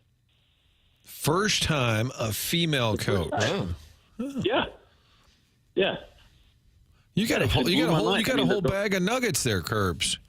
It was a great sports weekend outside of, even the hockey was good, in my opinion, despite the loss. I was just going to ask, are you bringing all of this up to avoid the uncomfortable topic that is the Node losing 5 of their last 6, did play well Friday in Florida. But what do you make of a team that can't score? In the last 4 losses, they've only scored 1 goal in each of those games. I think it's 7 goals in their last 5 games total, something along those lines. What can you do at this point? Martin, I think it is still just a coach trying to get the right habits into his hockey team. That's what I think it is. I think there was a bump. I think there was a push. They were circling the wagons on the road.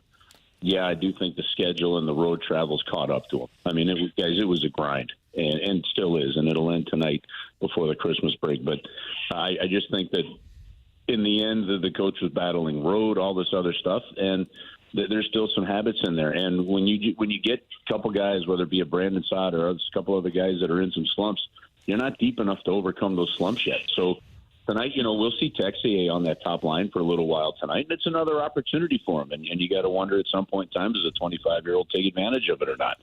But if you're going to play with Robert Thomas and Pavel Buchnevich, you're going to get some opportunities. So, he's still trying to figure his team out. And you get the sense, though, when you talk to the guys, they're like, hey, we have a really good team here.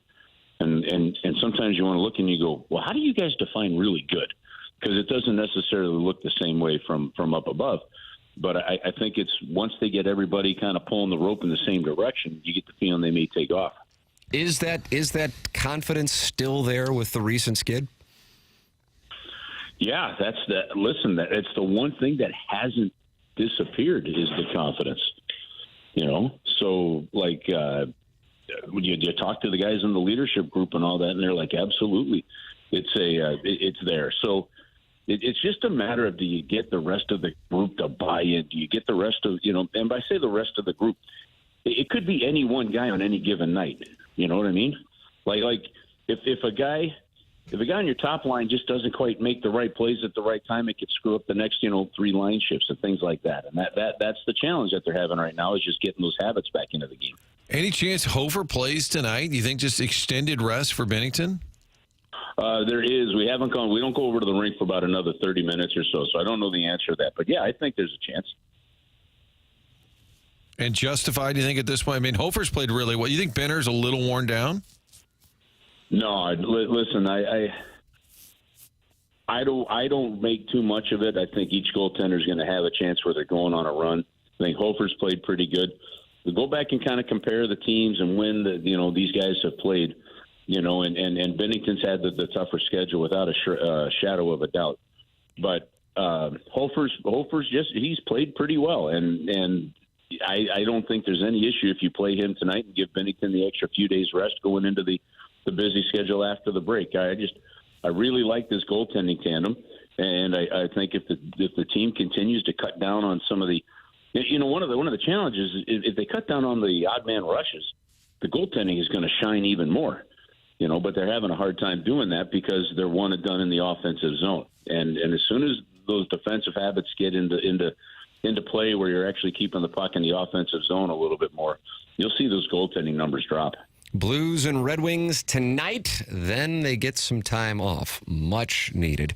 And the schedule hopefully leads to some better results with the schedule letting up on the road trips and also the caliber of the opposition the Blues have seen during this stretch as well. My goodness. Blues at Red Wings tonight. Pregame here on 101 ESPN, 5 p.m.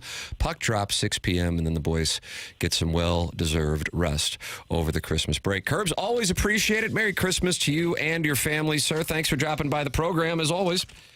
Yeah, Merry Christmas, guys. We'll talk to you guys right after the break. Sounds good. That's Chris Kerber with us here on the Callier and Thompson phone lines. Gabe DeArmond is going to be with us coming up at 9 o'clock on Missouri, signing their quarterback, Bo Prabula, who was the backup quarterback at Penn State this year. The Colonel will be with us, giving us his perspective on the bragging rights as well. Tim McKernan, Martin Kilcoyne, Jackson Burkett, Chairman Kurt with you. This is TMA, presented to you by Brown and Crouppen on 101 ESPN.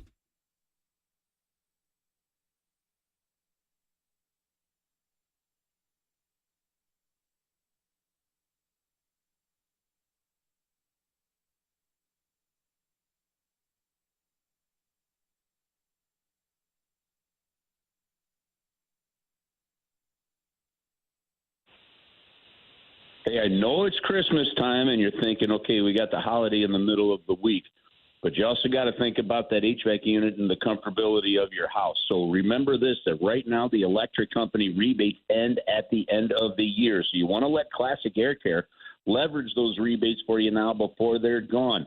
Classic Air Care is going to make sure that the unit is up and running. But if it's been making some sounds and you've been contemplating it's time, the unit's too old, now's the time to do it. You can get on the schedule. You can make sure that you get the rebates. You can let them work those rebates for you, and you can get amazing savings as well on that. So while it is the Christmas time and it may be in the back of your head, move it to the front of your head, because at the end of the year, costs are going up due to government regulations. So get online. You can get a free quote online. It's easy. It takes just a couple of minutes to do. They can get an appointment set up for you. They can still get to you before the end of the year as well.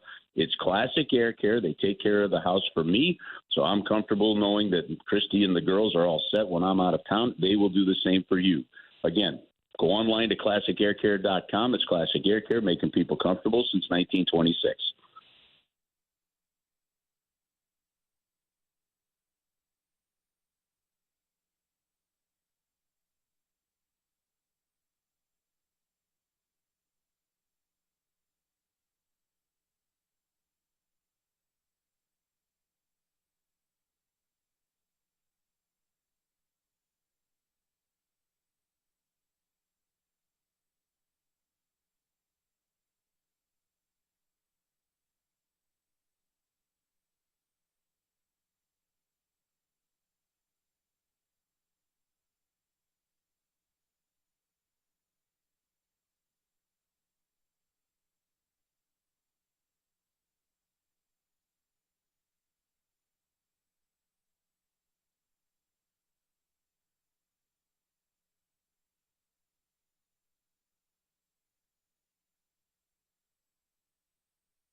This is Action Jackson with a Sports Center update brought to you by Saliga Heating and Cooling. The Rockets defeat the Raptors last night, 114-110. Dylan Brooks, a little 27-point effort for the Canadian. That was another Sports Center update brought to you by Saliga Heating and Cooling, an independent American Standard heating and air conditioning dealer.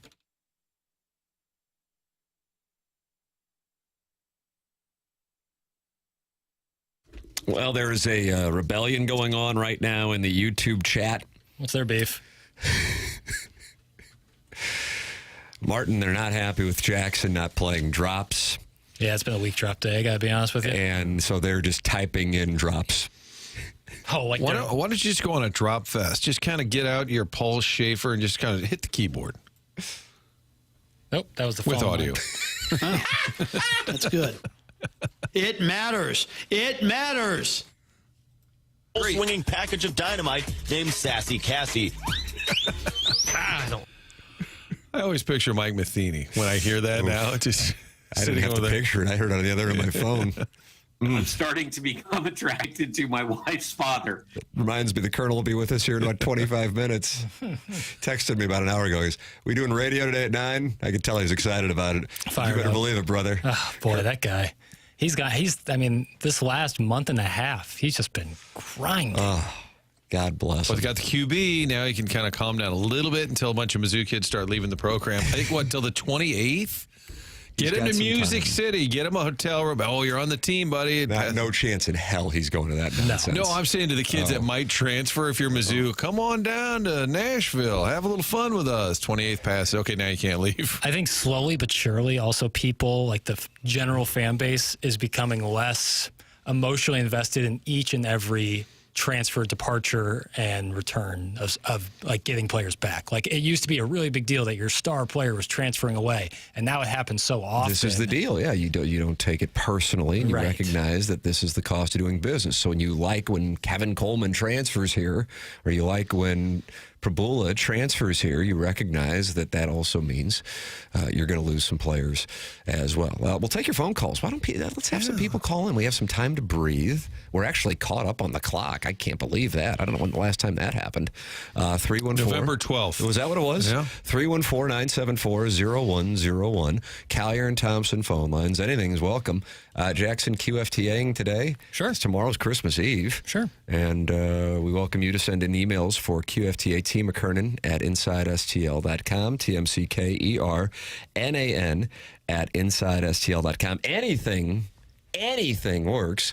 Any topic works. T. McKernan at InsideSTL.com for the Tim McKernan Show podcast. Were you waving at me, Chairman Kurt? Yeah, I just texted you too, but we got makeup sound story in there at 12:30. I don't know if that'll affect your QFTAing. Okay. We can go. Good. Yeah, it'll be all right. A lot of folks texted when I said everybody's off. Remember we said it was kind of like a week you don't work? Mm-hmm. Sometimes that upsets people if they're actually working. UPS drivers, especially not laid back for us UPS drivers out here. God bless. That's a lot of work on a week like this. Aren't most good companies just closed this week? I believe only the poors are forced to use vacation this week. Those are from the 573. Mr. Big Cream, I'm working today because I'm a dumbass and I'm paying off a worthless MBA from Mr. Big Cream. I like that perspective. Guys, why does Drink look like he's binge watching every Taylor Sheridan show during bowl season? What is this picture of Eli Drinkwitz dressed up as a cowboy? Is that out there? What is that? That's from the. I think that's from SEC Media Days. That might be just getting recycled here when he's recruiting and portal seasoning. Well, with the Music City Bowl taking place, I'm sure he's fired up. Is there a non-college football playoff bowl game that you are looking forward to watching? No. How for me, it used to be like when I would take this whole week off, I'd be like, I'll just sit around and I'll put something on the game and just watch. But you might as well just bet heads or tails. You have no idea. You're not watching the same teams that played in the in the regular season. So you have no idea. And you also don't know who gives a damn. You got the Myrtle Beach Bowl. That's going on tonight, guys. Actually, it's going on at 11 a.m. I take it back. The Myrtle Beach Bowl, 11 a.m. Coastal Carolina is playing that. Their campus is in Myrtle Beach. You're correct. How'd you know that? Because I visited there. That was one of the 3 schools I visited. Coastal Carolina, federal Gulf Coast. 11 a.m. at Brooks Stadium in South Carolina. You got the famous Idaho Potato Bowl. Tim, that's at 2:30. Can I offer you the Potato Bowl? Being Irish, you know? I'll get on board with that. I enjoy a good potato. It's at the Blue Turf. Boise hosting the Potato Bowl. John is on the Callier and Thompson phone lines. John, welcome to Morning ESPN. How you doing this morning? There we go, John. Real good. Is ESPN going to hold the audio version for the Chiefs game on Saturday? Means it's on at Netflix. It's on Wednesday on Netflix. Wednesday on what? Is it? Oh, I thought it was on Saturday. Christmas Day, buddy. Christmas Day, pregame 11 a.m., and it will be carried here on 101 ESPN, John. You answered my question. That's all I needed to know. I knew ESPN would come through. Yeah, they sure did. Clip that you like to have that. How'd you feel about the win against the Texans? I like that. That was good. Yeah. Tough. Was that a surprise with Washington? Oh. Yeah, Jaden Daniels. Yeah, I thought that's money in the bank with Philadelphia. Eh? Like, holy shit. Well, you can't. Unfortunately, while you can say that word on College Game Day now, we can't say it here. I'm working on getting that legislation passed in Washington, though. I think we need to normalize the S word. Johnny, you known for throwing salty words around? What's that, sir? Are you known for throwing salty words around? I apologize to everybody. Nobody trust me. Nobody cares if anything. We enjoyed it. Okay. Yeah. All right, John. Season's greetings to you and yours, sir. Thank you, sir. You too, and everybody in your family up there. God bless. Thank you. There's John. Family up there. I didn't have John dropping an S-bomb. Yeah.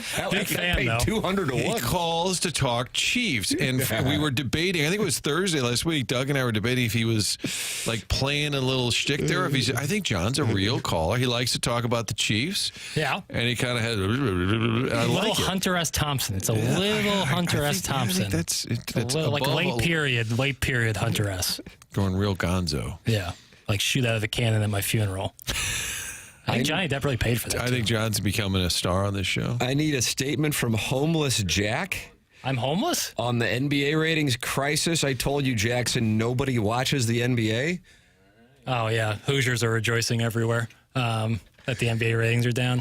Hoosiers are rejoicing. We're not talking about Signetti's bunch. No. We're talking about... No. You say the poors don't like the NBA? No. Well, maybe. Gilded Age? No, I think Outkick is just now cleaning the confetti off their floors. Martin, boy, you got to follow these, right? It's like a Dennis Miller monologue during Monday Night Football. Okay, babe. We read the story. It was an Outkick tweet last week about the ratings, and it was from an Outkick story. I see. Which is Jackson sometimes wonders internally if Outkick is covering stories with good faith. Yes, I often wonder, and I think what's going on right now. Would that be a grift? Would be Exhibit A. You would say it fits their brand to kind of enjoy the NBA struggles. It fits. It is their brand. Assuming it's like not the Utah Jazz or the Pacers. Right, or the AD Celtics. College basketball, though, is better.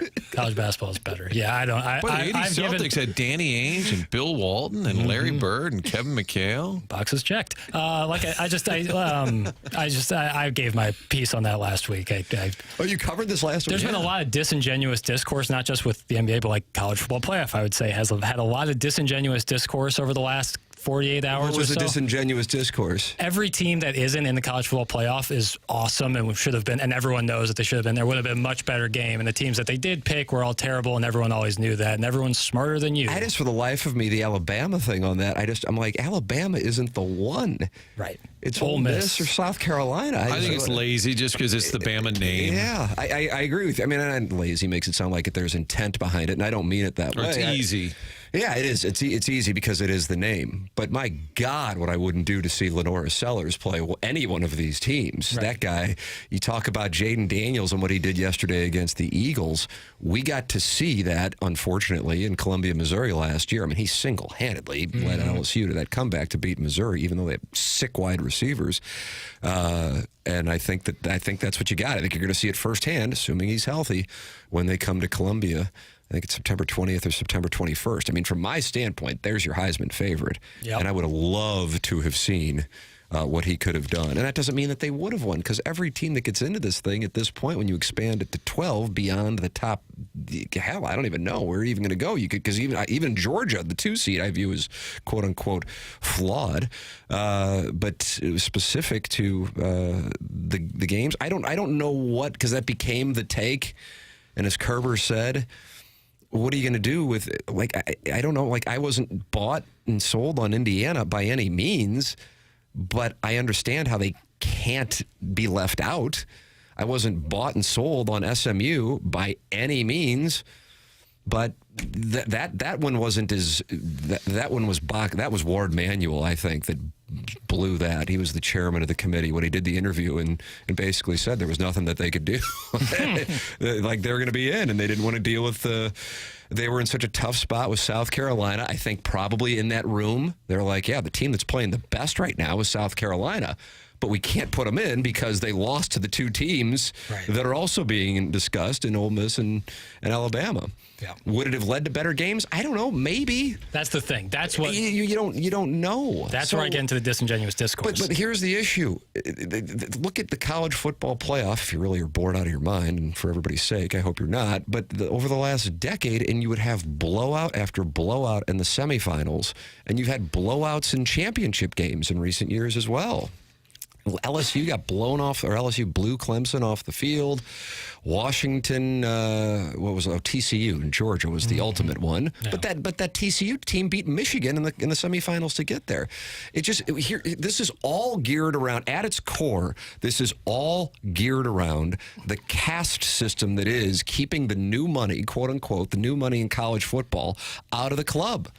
Because if Alabama were in, I don't think you would be hearing as much as Indiana doesn't belong, SMU doesn't belong. Yeah, if Alabama and SMU were playing, I'll take Alabama money line all day long.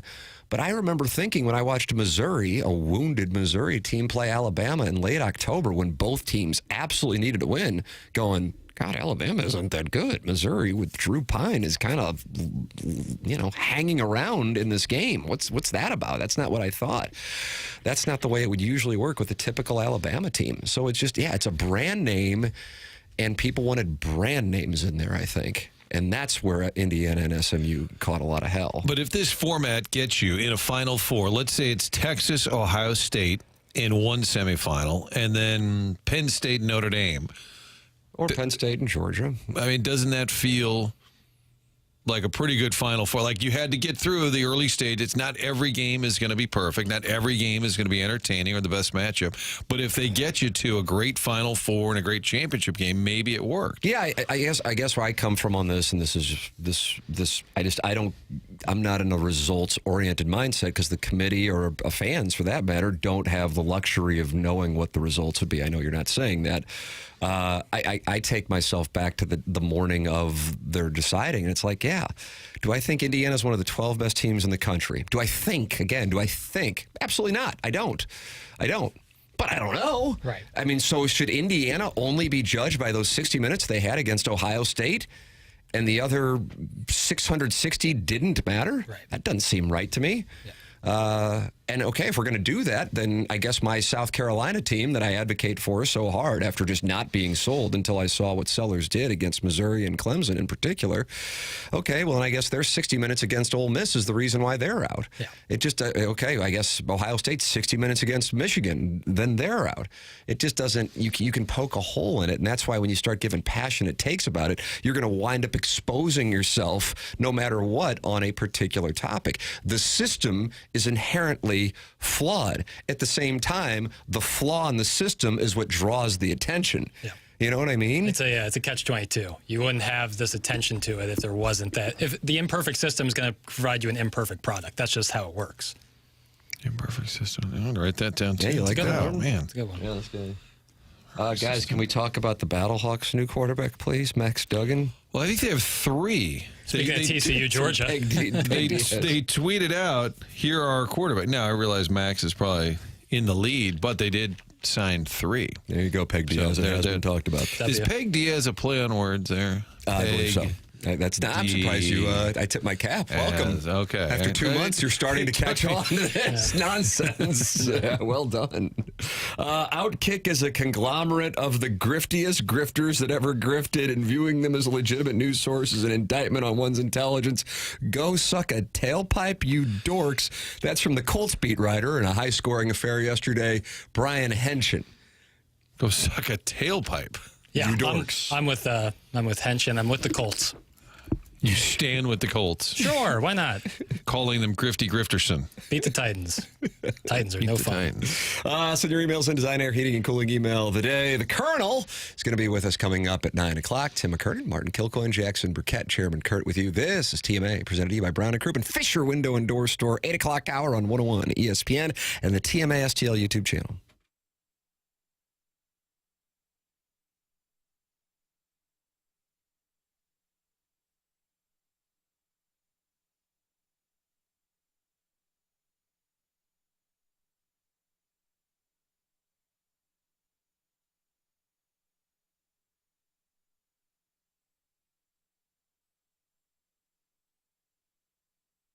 Tim McKernan here, talking it over with Stewie, and this is perfect for the holidays. I'm anxious to hear this story. As a matter of fact, Stewie with Stewart's American Mortgage, and the man gives out his cell phone, 314-324-4440. That's 314-324-4440, or Google the Bagel Loan. Stewie, what is this gift that you heard the story of?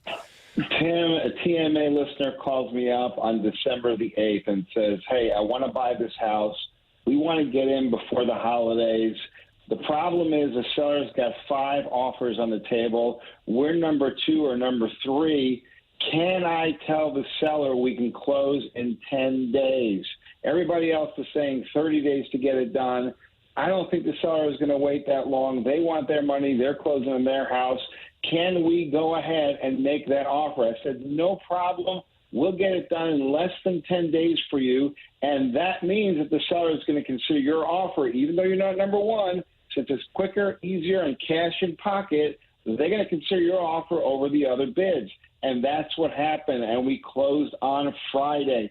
10 days to get it done. The seller took the lower bid, but because they got the cash, they went ahead, and these folks are going to be in their new house in time for the holidays. How about that? Boy, that is an incredible turnaround. That's Stewie. Stewart's American Mortgage, showing what he can do for you. Call him on his personal cell phone, 314-324-4440, or Google the Bagel Loan.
Wow, big things happening. Colonel's going to be with us at 9 o'clock. Gabe DeArmond, PowerMizzou.com. Bo Perbula, bragging rights talk. And Chuckles Marlowe, 9:20, celebrating the Ohio State win.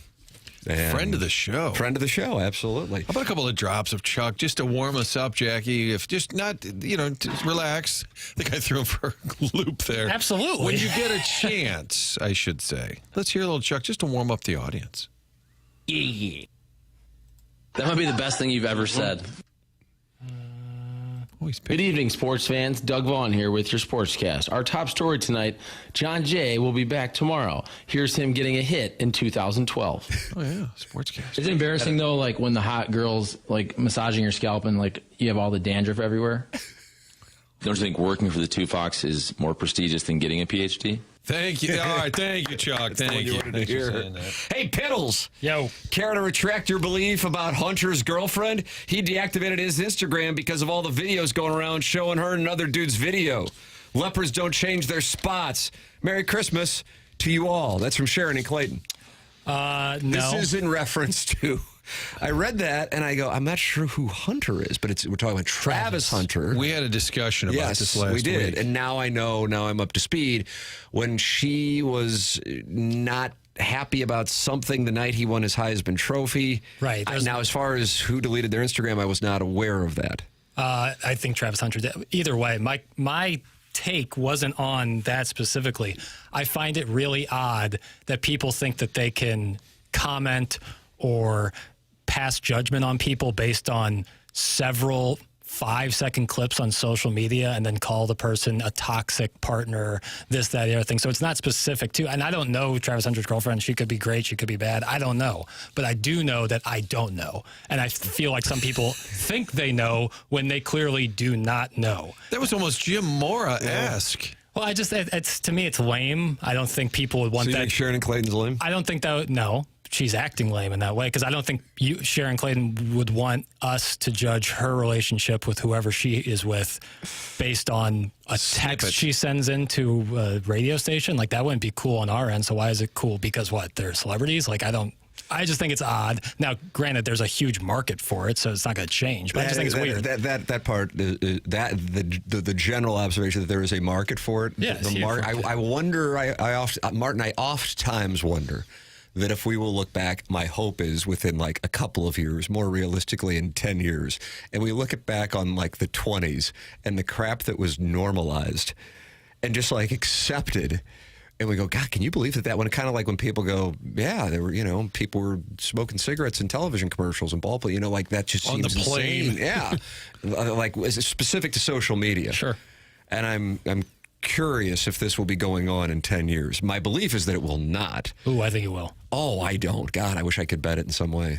Yeah, and I'm not optimistic at all. But I'm like, people will grow tired of it. You think? I think at some point something significant will happen that will lead to some kind of litigation where people who used to be able to just air people out from anonymous accounts will be exposed and a precedent will be set legally, and then they will actually have risk to conducting the way they conduct themselves. Right. That's what I think. So will some happen. some guardrails will come into place because of something nasty that happened. Yes. Maybe an Ed Herman question or Andy Crouppen, like how do you get that litigation to move forward? I don't know. I'm not as optimistic about that.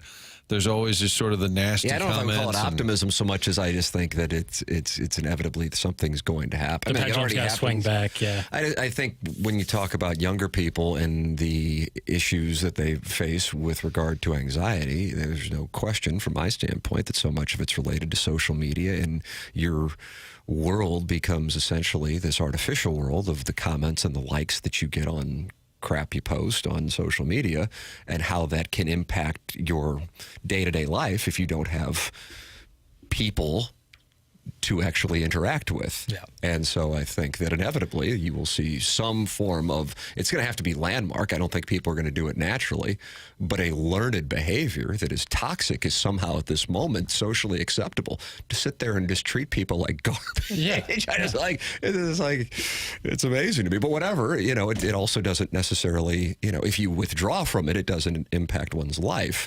but I'm in awe of it. And what I think of people who are younger, which is why I do have respect for the fact that somehow you at 26 are kind of over it, relatively speaking, for other comparison to other 26-year-olds. But I think of somebody who's 11, 12, 13, 14, 15. I think of their parents, 11, 12, 13, 14, 15, 16-year-olds, and that's their lives, and they see that crap, and it affects them, and what it can, I feel like that part, because for me, it's whatever, but I think of that, and man, I can't imagine what that's like. That's got to be brutal. Yeah. We were watching the movie The Cable Guy over the weekend, just randomly. I don't know why. 1990s with Jim Carrey. 96, outstanding movie. I used to have it memorized. My buddy Urker and I had it memorized. We would just go back and forth, kind of like people do with Caddyshack. Lines. Jim Carrey is just phenomenally weird.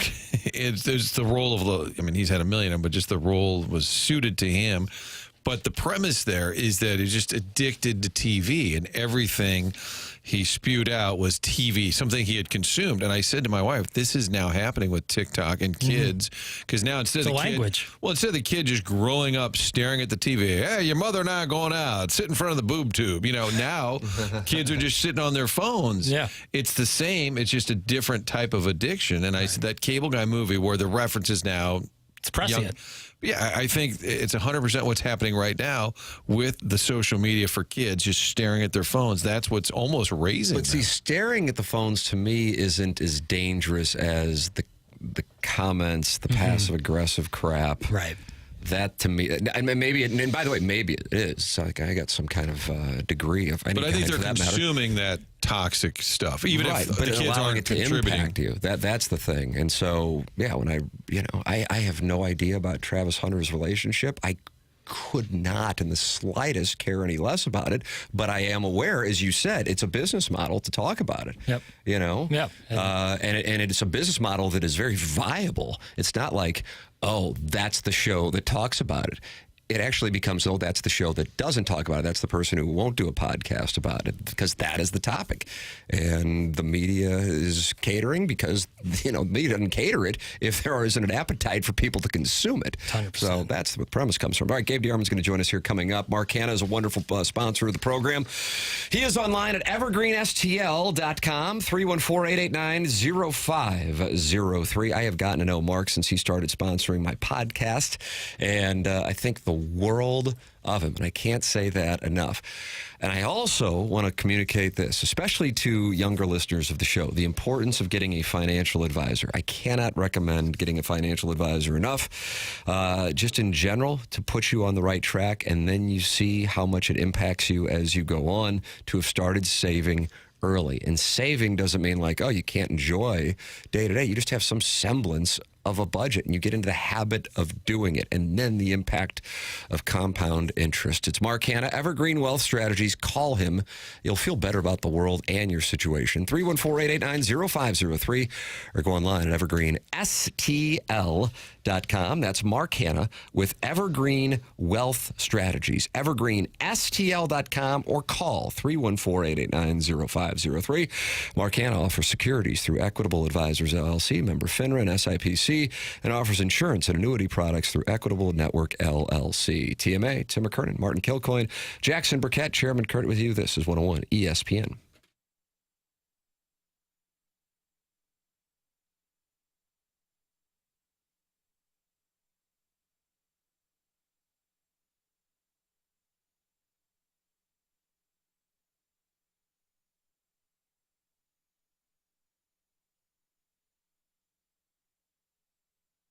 If you're buying a car, the Auto Loan Pro will help you get that car as well as getting your credit back on track. You can do it by going to their website, autoloanpro.com. There's a free playbook. You can download that playbook. You go on the website, you'll see Robert Thomas there. You've seen the commercials with Robert Thomas, and the Auto Loan Pro is going to sell you a car, but also help you understand how credit works. So some good people out there in bad circumstances still looking for a car. Autoloanpro.com will explain the entire process to you. You're making a large purchase. Gets a little complicated, especially if you had a hiccup along the way. Auto Loan Pro is going to help you get back on track. They work with over 50 lenders to help you get the very best financing available available. Financing a car, one thing to know, choose the Auto Loan Pro. AutoLoanPro.com. Make sure you go online, download that free playbook so you're going to learn along the way while also getting a great car. Educate yourself on how to get the car, but also to fix your credit. All of that. One spot, AutoLoanPro.com. Auto Loan Pro is part of the Lita family.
It's 101 ESPN and the TMA STL YouTube channel. You can also stream it via the Schaefer Door Company TMA STL app. And in studio with us right now, James Carlton, who presents Gabe DeArmond every Monday and Friday here on TMA. Morning, James. Good morning, gentlemen. How are we doing? I thought I was brave going to the Chiefs game a few weeks ago by myself. How about KG driving to Columbus? I saw that picture on Facebook. I'm like, holy smokes, how did he end up there? Yeah, just kind of a spur moment decision. Single, no kids, didn't have my dog this weekend, so I had the ability to just pack up and go. Love it. James, if you said to your wife, I'm just going to run up to Columbus for the day. I'm just going to go to the shoe. I'll be back about 5:30 tomorrow. That's right. Oh, my goodness. The Colonel joins us right now on the Callier and Thompson phone lines. Morning, Colonel.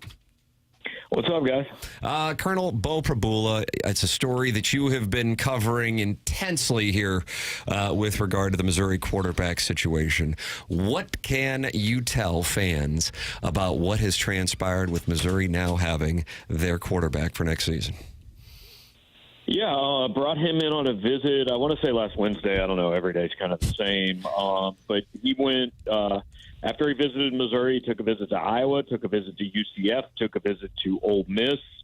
Missouri actually got Fernando Mendoza, the Cal transfer, in on campus on Saturday for a visit.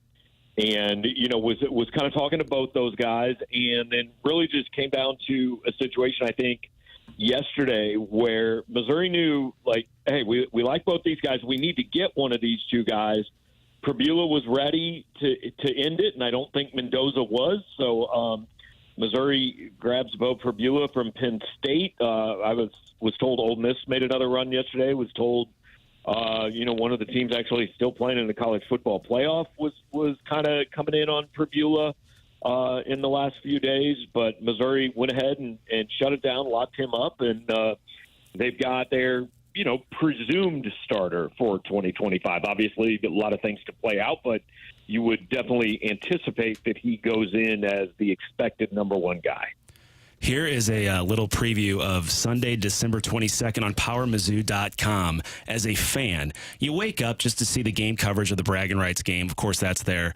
And then you have a little tease from Gabe that we might have some clarity about the quarterback situation, so I'm intrigued. Then later in the afternoon, he breaks a story that Mendoza is actually on campus, which we had no idea about, and I was giddy about that. And then around 6 o'clock, breaking news that Bo Prabula has committed to the University of Missouri. This all transpired over 12 minutes. Meanwhile, there was a great game in St. Louis. How is it as the publisher for Power Mizzou? Because I know how it is as a fan. It was a wild ride yesterday. I appreciate that it got done before Christmas Eve. That was my goal. Just have a quarterback before Christmas Eve. Give us a couple days. Look, things might still happen. I mean, some of these kids think it's real fun to commit on Christmas Day. Good for them. We may or may not cover that. But I'm just glad it's done. Yesterday was, the month of December, and I just wrote something a little bit this morning in 10 Thoughts and was just responding to somebody. I mean, what people in and around college football do in December, it just doesn't make any sense. There has to be some way to move something somewhere else, right? I don't care what you move. I don't care if you move signing day or get rid of whole games or, move the transfer window, whatever you want to do. But we just take 12 months of stuff and put it all into the same 3 weeks. And it's, if you talk to anybody that is involved in whether it's media, coaches, and people say, well, the coaches make $10 million.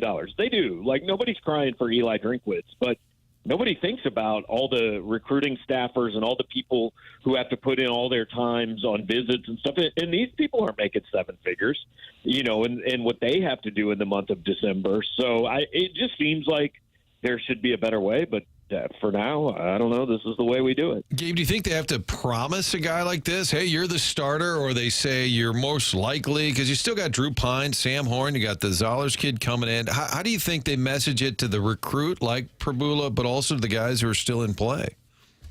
I think people make too much of, promise or guaranteeing a job. All recruiting is just telling a kid what it takes to get him on campus. I don't care if they guaranteed him the job. But once you show up, once you're in spring football, it's just the best guy. It doesn't matter who makes the most money or who was told what during recruiting. The guy who's best during practice is going to be the starter. So if they had to tell somebody, hey, you're guaranteed to start to get him here, cool. And then if he comes in and Sam Horn beats him out and he doesn't start, what's he going to do? Leave, I guess, but cool. He wasn't your starting quarterback anyway. So I just think too much is made of that. And people, we've had a lot of people, because Drinkwitz said, last week in a press conference, hey, we're not going to guarantee anything. We'll take a quarterback if we think we need him. Well, first of all, the way a coach is lying at a press conference is if he's talking. They just, they say what they need to say, but it's not always true. We always knew Missouri was taking a quarterback in the transfer portal. They need more competition. And, hey, we'll start spring football, and Eli Drinkwitz will tell us every job here is up for grabs. And to some extent, that's true. If Pine or Horn or Tommy Locke or whoever goes out and is the best quarterback, then he'll be the number one guy going into fall camp. But you would certainly expect that Bo Prabula is there. He goes into spring football as the odds-on favorite to be the starter, and I would be surprised if he's not the starter. Gabe DeArmond, Power Mizzou, brought to you by James Carlton every Monday and Friday here on 101 ESPN. Colonel, what did you think of yesterday's bragging rights game? I thought it was a game that reminded me of why we all liked that series so much. Going back to the late 80s and early 90s games with Norm, and then some of the non-popcorn games with Quinn Snyder that were really competitive. And I felt like I was watching a March basketball game between two teams that are good enough to play in March. Missouri jumps out early, Illinois comes back, takes the lead. Missouri makes a run. Illinois gets up 10 with 6.5 minutes left, and you're kind of thinking, hey, good effort, but that's probably all they got. Then 11-0 run. Missouri takes the lead. Illinois comes right back. I just thought it was two really good teams playing not perfect basketball, but certainly entertaining basketball. And Illinois made one more play in the last couple minutes than Missouri did. Yeah, even in the loss, huge step forward for Mizzou. I said it earlier. I thought the Kansas win, as fun as it was, I thought there was a chance they could have a little bit of a fluke element. But when you play Illinois, who we all, I think, believe is a tournament team, and you're right there with them, I think our expectations for Mizzou right now after this non-conference, I think it's changed dramatically. What were they picked 13th preseason in the SEC? And I think now Mizzou fans are saying, okay, this team's way better than we thought. It's definitely better than I thought. I learned more about Missouri yesterday than I have in almost any other non-conference game. I mean, I feel better about their chances to be a tournament team after yesterday than I did before yesterday. And the other thing I think that's worth noting is, Caleb Grill was their best player for a little while. He didn't even play. Ant Robinson has been their best player during the season, and he played himself out of the game. I mean, he gave him almost nothing yesterday. So you went toe-to-toe with, I think, a pretty good team getting virtually nothing from two guys that you could argue are your two best players. Looking back over your, 22, 23 years covering Mizzou, do they have, just about the right makeup at the head coaching position for both basketball and football for this landscape right now? I'm trying to think, if it was Norm and Pinkel on the back nine of their career, they wouldn't stand a chance. I love the youth and energy that both Dennis and Eli are bringing to these programs in these uncharted waters. What are your thoughts on that? Yeah, I think you feel pretty good about it. I think Drinkwitz has definitely found his stride. And the thing with Gates is, if you look back now at last year, he said a lot of things that we all felt like at the time were excuses. Well, John Tonje's lighting it up at Michigan. Trent Pierce actually looks like a pretty good player, and Caleb Grill was before he was hurt. Like, maybe some of those things had some merit, right?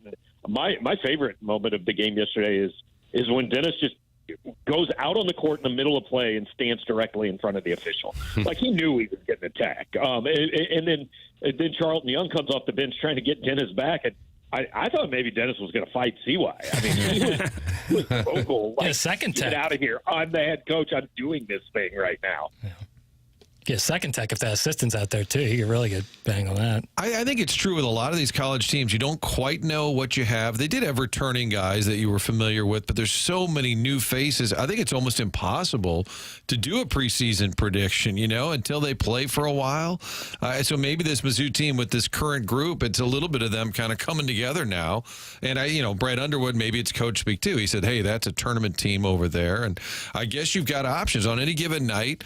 Tamar Bates might be the best player on the floor. On another night, it might be Mark Mitchell. I do think they've got a lot of different scoring options. Yeah, and I thought yesterday it was Tony Perkins, who we hadn't really seen that out of. I think they've had 8 different guys lead them in scoring, and so on a night where Robinson doesn't have it, you can turn somewhere else. There'll be a night Mitchell doesn't have it. You can turn to somebody else. Josh Gray didn't do anything yesterday, but he's been, I think, their most valuable player in a couple games. So I say this every year, but we really struggle making the transition from football to basketball, right? Where every game in football is just this referendum, and we've got to make all these sweeping judgments. Where basketball, look, Dennis Gates uses these first 13 games to figure out what he's got and how to use them. And so while we may not understand, hey, why is this guy playing now and why is that guy not playing? Well, he's figuring out over those first 10, 12 games, what do I have and who can I use here? Yesterday, I'll be honest, Jacob Cruz comes in the game for the first time with, 12 minutes left, something like that. And I'm thinking, I don't get it. And he looked pretty bad for a couple of trips down the court. He missed his first 2 shots, and I didn't understand it. And Jacob Cruz made 2 or 3 huge plays down the stretch.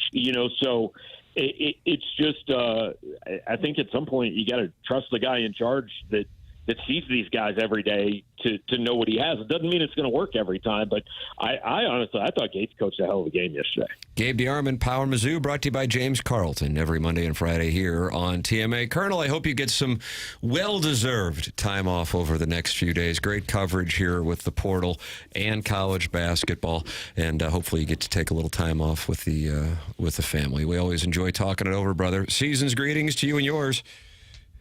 Same to you. Talk to you guys next week. All right, there he is. That's Gabe Bjarman with us here, brought to you by this gentleman, James Carlton of the Carlton State Farm Insurance Agency, online at carltoninsurance.net. He's my insurance agent. How to become your insurance agent as well. And when you make the switch, they do all the paperwork for you at James Carlton's office in Webster Groves, 314-961-4800. That's 314-961-4800. James Carlton of the Carlton State Farm Insurance Agency, presenting Gabe Bjarman every Monday and Friday here on TMA. Were you in the fetal position yesterday when Cruz's ball didn't go?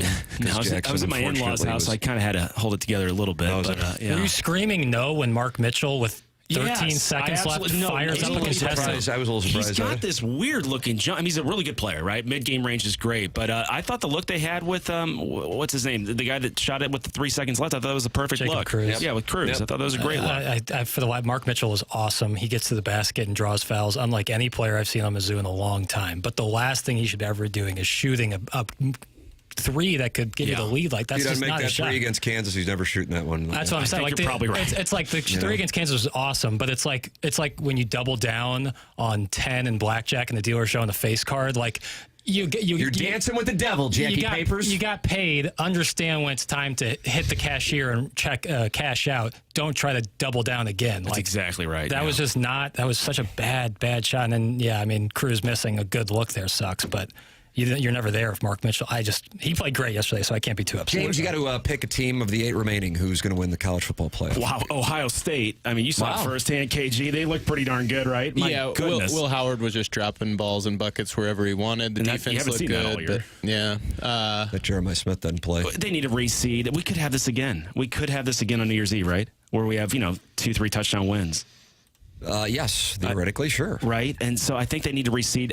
There's so many takes. I know you don't live on Twitter, but there were so many takes about blowing it up already. This would never happen with the 4-team CFP. But then those takes, I assume, got blown up when Tennessee got blown up? Well, no, they got blown up because the 4-team, there was like 17 games in the last 10 years that had 2 touchdown wins by the favorite. Yes. So we've seen so many on those 1 versus 4 seeds that were blowouts. So the NFL wild card last year, I think half the games over 17 points were decided the game. So I wasn't thrilled. I was so excited for this weekend. Same here. So underwhelmed by what we saw.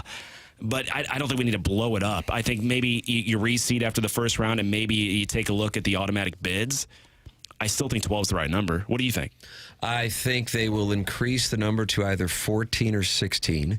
I hope that they don't give it to, there's going to be 5 SEC teams no matter what and 3 Big Ten teams no matter. I hope that they don't do that. Gabe seems to think that might be the direction that they go. Wow. I don't like that. Yeah. The reseeding thing, I agree.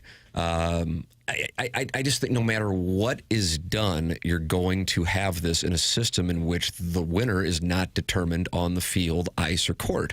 As long as you leave it to subjective measures, you're never going to have a situation where you go, no, those are the right teams. It's just not going to work. So what's the solution when you have different conferences like this? What I'm saying is there is not. Yeah. There is not. But at the same time, I think one of the reasons why it's so popular is because of the fact that it is subjective. It is a beauty contest. Because I don't think, I'm not nearly as invested in the NFL. It's not like Missouri was playing this weekend, so it's not like I had to be invested one way or the other. I'm not nearly as invested in the NFL because I do enjoy seeing new teams getting an opportunity or seeing if teams are as dominant as I thought they were, being able to carry it over to the postseason. So I love college football, and I'm just at the point where I accept the fact that you're going to have biases that are inherent based on what teams' brands are. Sure. Both for teams, such as Alabama, and against teams, such as Indiana and SMU.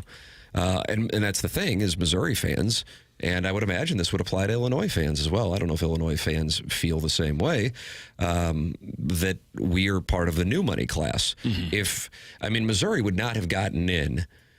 I don't even believe it would have been close, but God, you would have heard a lot about it if they went 10-2. It wouldn't have been close, and all hell would have been breaking loose with Missouri fans on that. Wouldn't have been close. You know why? They would have brought up what happened at A&M. They would have happened at Alabama. And I think that is absolutely well-founded. But I think what you could see going forward, which is totally counter to the way it used to be, is emphasis placed on caliber of wins versus winning percentage. That's what I think. And I think had Tennessee had a better showing, I think that would have been an established precedent that fairly or unfairly would have come out of the weekend. But because Tennessee got blown out, those who were, I would imagine, were very active about that topic probably had to go and go hiding on Saturday night or Sunday morning. Like college basketball's quad 1, quad 2. So Tennessee would have had, what, 2 or 3 quad 1 wins. I mean, they had legitimate wins over, Alabama, and then who was their other really big win? I forget now. I think Jackson, you were on Tennessee to win the national championship? No, I was that Georgia? They didn't beat Georgia. No, they lost at Athens. But nonetheless, I mean, they had, I think, 2 really good wins throughout the season, and then Indiana had, 0, right? Would you consider Michigan a good win? I don't think I would. I would not. And so if Indiana was playing Mizzou's soft SEC schedule, does Indiana only have 1 loss? Probably not. I mean, the one big team they played in the regular season, they got blown off. And Mizzou had, 3 real teams they played, and they got blown out in 2 of the 3. So you can. But the issue is you can poke a hole in any of the other teams. So I mean, Alabama got blown out by Oklahoma, which is unbelievable. South Carolina, which I think of the teams right now. Again, this is all think, so it's so subjective. South Carolina, I think of the teams that were in the question mark category was the best team. I think. Again, doesn't matter. Look at their last 6 weeks. You have a lot of data to back that up. But if you're going to put them in, then you go, okay, well, they lost to Alabama and Ole Miss. Yes. And then you go, okay, well, then we put Ole Miss in. Well, they lost to Kentucky at home. Right. So then, Miami. Who did Miami beat? Miami's got no defense. Miami had a chance to clinch their spot. They lose to Syracuse. Syracuse, what's the deal with Syracuse? Well, actually, Syracuse is a pretty good team this year, but they're not a brand, so it doesn't strike as big of a chord. So that's what I'm saying. You can take any team you want, and minus the undefeated one, and minus the teams that won their championships, you can poke a hole in them, which again, I think is what makes it so fun, but also so torturesome. James, always enjoy the conversation with you. Season's greetings to you and yours. Merry Christmas. Happy holidays. See you guys. That's James Carlton State Farm Insurance Agency. Design Air Heating and Cooling is online at designairservice.com. That's Seth Goldcamp and his team, longtime sponsor of TMA, online at designairservice.com. Design Air Heating and Cooling. I'm a client. Martin's a client. Doug Vaughn is a client as well. Sponsor of the email of the day here on the program as well. It's cold, and if you run into any issues with your heating system, go to designairservice.com, and Seth's team will come out and take great care of you like they've been taking care of us for years. Seth is 4th generation of Design Air Heating and Cooling, and he prides himself on the tradition that his great-grandfather started, his grandfather continued, his father continued, and that is no upselling. We fix it, and that's it. That's how we build our business. Design Air Heating and Cooling, online at designairservice.com. Charlie Marlowe going to join us on the other side of the break. A friend of the show, that's next. TMA 101 ESPN.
What do we get going on here? Charlie XCX. You like Charlie XCX? Not aware. I was thinking of a theme song for Chuck, and I couldn't think of anything. And I said, well, I like Charlie XCX. Okay. Let's play some Charlie Parker. Bird? Charlie Sexton. Wasn't that Charlie Brown? Yeah. Bird Parker? No, yeah. You watch Whiplash. Yeah. Great film. Joining us right now on the Callier and Thompson phone lines, friend of the program, big Buckeyes guy, Chuckles Marlowe. Morning, Charlie. What's up, guys? What about Charlie Daniels Band? Nice. Oh, that's all brand for you. Jackson just gave me a look that conveyed I have no idea who that is. That's my read. That's the read. Coach for Tennessee or something? Oh, boy. It's not going to play well in the text inbox, I can assure you that. Doesn't that sound like a coach for Tennessee, Charlie? Well, I mean, I know of him, so it's tough for me to go back to that place of ignorance where you reside. Well, now I'm trying to picture Charlie Daniels on the sideline. Big old beard, cowboy hat. The devil went down to Georgia? Yeah. Okay, all right. Chuckles, Jackson was saying that he was in the fetal position yesterday afternoon when Missouri lost to Illinois. Is that where you are emotionally when Ohio State is playing Only recently versus Michigan. So I think, look, I know I'm annoying on X, Twitter during Ohio State games, but I only do this about 5 or 6 times a year, and I'll shoot out about 30 tweets, and then I'll hibernate until New Year's Day and do it again. But look, it was a great day. It was a great day, great night to be a Buckeye. However, let's be real. I also for good games. That was a crap game. The whole weekend, crap games. So am I happy the Buckeyes won? Yes. But that was a pretty awful week of football and one I was really looking forward to. So it was a pretty big letdown. And I know that's a big topic of conversation around it. Where are you with Ryan Day? Because after the Michigan game, I think the lunatic fringe, I believe Kirk Herbstreit refers to them as. Oh, yeah, Herbie. Yeah, he's real unbiased. Well, do you think he's biased because he's friends with Day? I think it's the opposite. I think he's collecting those SEC, ESPN checks. And I also think he brings his dogs on the field every game and all that, and it's all about him. But I think it's one of those things where when you're did you just go after him for bringing the dogs out? Is that what that was? You cut out a little bit, and I couldn't hear. You're talking about Herbstreit bringing his dogs on the field? Every game for like years and years and years. Anyway, I think Kirby, being a Buckeye alum, I think he goes out of his way to not show favoritism for the Buckeyes. I think what happened, tell me which, because you as an Ohio State guy would have a better read on this. My read is, with as passionate and as tribal as people are regarding their schools, and then everybody's pointing fingers, oh, you're biased, and so on and so forth. He heard that from Ohio State critics. Then he did exactly what you're talking about, which is overcorrected. Then the Ohio State fans started hating him to the point that I think, Charlie, that he moved from Columbus to Nashville. And now his son, who's a high school football player, has committed to go to Michigan. So he's done like a full 180. What do you think? Do you think that's what's going on there? Because I know a lot of Ohio State fans are super pissed off about what was kind of going on at the tail end of the broadcast on Saturday night, where he was talking about that lunatic fringe of the Ohio State fan base. Yeah, and by the way, just so everybody knows, I'm always kind of half kidding with everything that I say. However, what I want is consistency, and what I thought was really funny, and the reason I think it's great Ohio State won in the way they did. Not just because I'm a Buckeye fan, but it destroyed a lot of these narratives around wanting all these 9-3 SEC teams in when your 10-2 team gets absolutely boat raced. And there's so much, it's like politics now. There's so much partisanship in college football, and it's SEC and ESPN and Fox and the Big Ten, and they're linked. But all I want is consistency. So, like, when Herbie says Indiana was outclassed, he did not have that same language for Tennessee. Same with Paul Feinbaum. Same with Lane Kiffin, who all went into just silent mode the second that Tennessee started getting smoked in that first quarter, which, by the way, I love because it's just fun. That's what I like about college football. The hypocrisy is fun. The tweets are fun. The memes are fun. I live for that. It's great. But what do you need for Ryan Day to be satisfied if you're a Buckeye fan? Does he have to win a championship if he gets to the game? If they lose their next game, is it back to the same old, this guy's got to go? Well, I'm actually pretty reasonable. And I think, look, 2 years ago, Michigan game, Ryan Day coached a horrible game 2 years ago. And everybody's like, why are you so conservative? Why is the play calling so unimaginative? Then they came right back, played a great game, almost beat Georgia, had Georgia beat the whole game. They had a field goal shot of, 50 yards to win it. If Marvin Harrison Jr. isn't knocked out, they probably win that game. They win the national championship. That was a great Georgia team that beat TCU 65-7. Ohio State fans, it's also about how you lose. The way they lost to Michigan this year was cowardly. And I think the reason people were so mad is when you watched Ohio State, I'm talking about offensively, by the way. The Ohio State defense is great. They played great against Michigan. They played great the other day. But when you saw what Ohio State is capable of versus a Tennessee team that is way better than Michigan, everybody on earth is like, what were you doing versus Michigan? How is this possible? They should have beat Michigan by 40 points, and they played scared. They coached scared. So it's about how you play. If Ohio State goes and plays Oregon, and they lose in the same fashion they did earlier this year, which, by the way, nobody really complained about except for that kind of wonky last play with the clock winding down. Oregon's really good. Oregon is the best team in college football this year. They have deserved it. By the way, the committee did them no favors, giving them Ohio State in the quarterfinal. If Ohio State plays well, they lose a close game, I truly believe the majority of the fan base will be okay with that. I'm serious. I know people will want to get rid of Ryan Day if he loses to Michigan next year, but it's also about how you lose. Leave it out in the field, go for it, and if you lose to a really good Oregon team, the majority of the fan base will be fine with that. And how about the fact Herbstreit went after first take? We didn't even really mention that. He did go first He's talking about the lunatic fringe, which I think there's a lunatic fringe with every fan base. It's more pronounced when they're a bigger program like Ohio State. Jackson calls it Tiger Nationalists. Tiger Nationalists, there's some of that with the Mizzou folks. But he also worked in first take. He goes, what are they going to talk about now? Like, going after the mothership as well. Chuck, did you then do a YouTube about the Cardinals on the night of the Buckeye win? Because you said that's what people want to hear?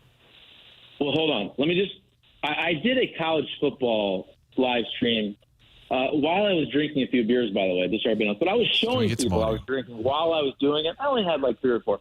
But that's a Cardinals – it's a Cardinals channel. So nobody really wants to hear me talk about Ohio State. But I was checking Google Trends, and Ohio State was the #1 trending topic in the United States. So I was kind of hoping I would ride that wave to a bunch of viewers, which I didn't get. So I did Coronado and Goldie. I want to say one thing, though. I know I'm being hard on Herbie, but he has also kind of annoyed me lately. And again, this is all in fun, but did you guys watch the selection show a couple weeks ago when Booger McFarland made that? I thought it was like a harmless, fun comment about brands and Alabama. And Herbstreit comes out with this holier-than-thou, Booger, taking a cheap shot from the internet on X. Like, did you guys see that? No, I actually didn't, and this piques my curiosity. So what was his premise? Oh, I think, I was afraid you guys didn't see it. So now you have to see it. But, they started the show, and Booger said something about, is it going to be about brands or is it going to be about what you did on the field? And he was talking about Alabama, because at the time the argument was basically Alabama versus SMU, which is funny, because now everybody's crapping on Indiana. Nobody really did that before, although we all knew they didn't have any great wins. But you guys have to go watch it to understand what I'm saying. But I was like, come on, dude, this is college football. It's fun. In the same way, look, I know that Shane Gillis is a comedian, but let's have some fun. Shane Gillis with Alabama Jones the other day, that was hilarious. This is what college football is about. It's about talking crap. You can have a little partisanship with your team and your conference, but let's not get so serious and be holier than thou about it. So here's that takes me back to my thing that I suggested to you, what I think has happened with Kirk Herbstreit. He obviously played the game at Ohio State. He's a young guy. He gets that job, part of this show that's now become a fabric of American sports and College game day.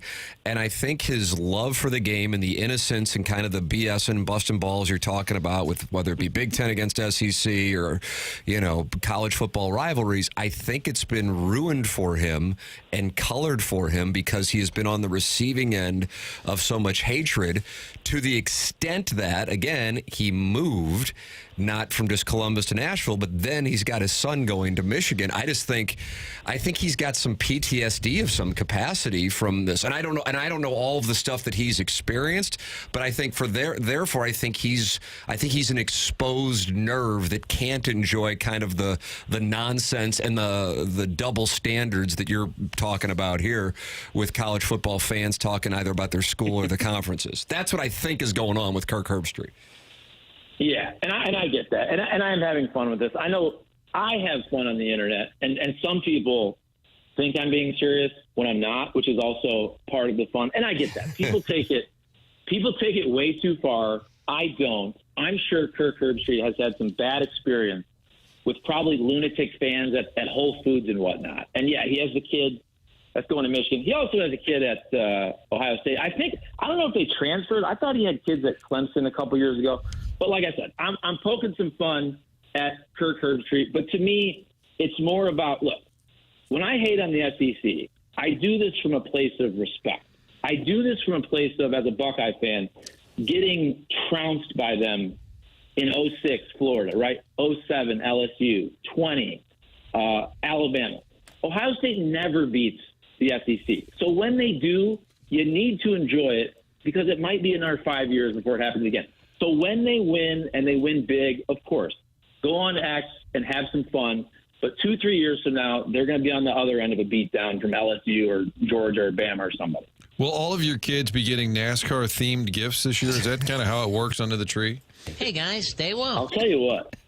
I don't know if you can hear me, but we did a lot of assembly last night of things. I mean, I'm talking 2 hours of assembling some of these toys and all that. But no, my kids will be very happy. They all got Kenny Wallace and Ken Schrader signed glossies this year. Oh, wow. I just picture your Christmas tree now having ornaments like, well, kids, that was Cale Yarborough. He was one of the greats in the seven. Over here, we've got a Terry Labonte. Like, I've got you so knee-deep in NASCAR. I know you love it. It's your brand now. I just want to, maybe I'll just stop by to see the tree. Sure. I don't know if it's my brand. By the way, Cale Yarborough just passed away in the last year. So thoughts and prayers. Thoughts and prayers. Yeah, and Terry Labonte had the great Kellogg's car, a famous paint team, as you know. I was kidding. I was kidding. Okay, sorry.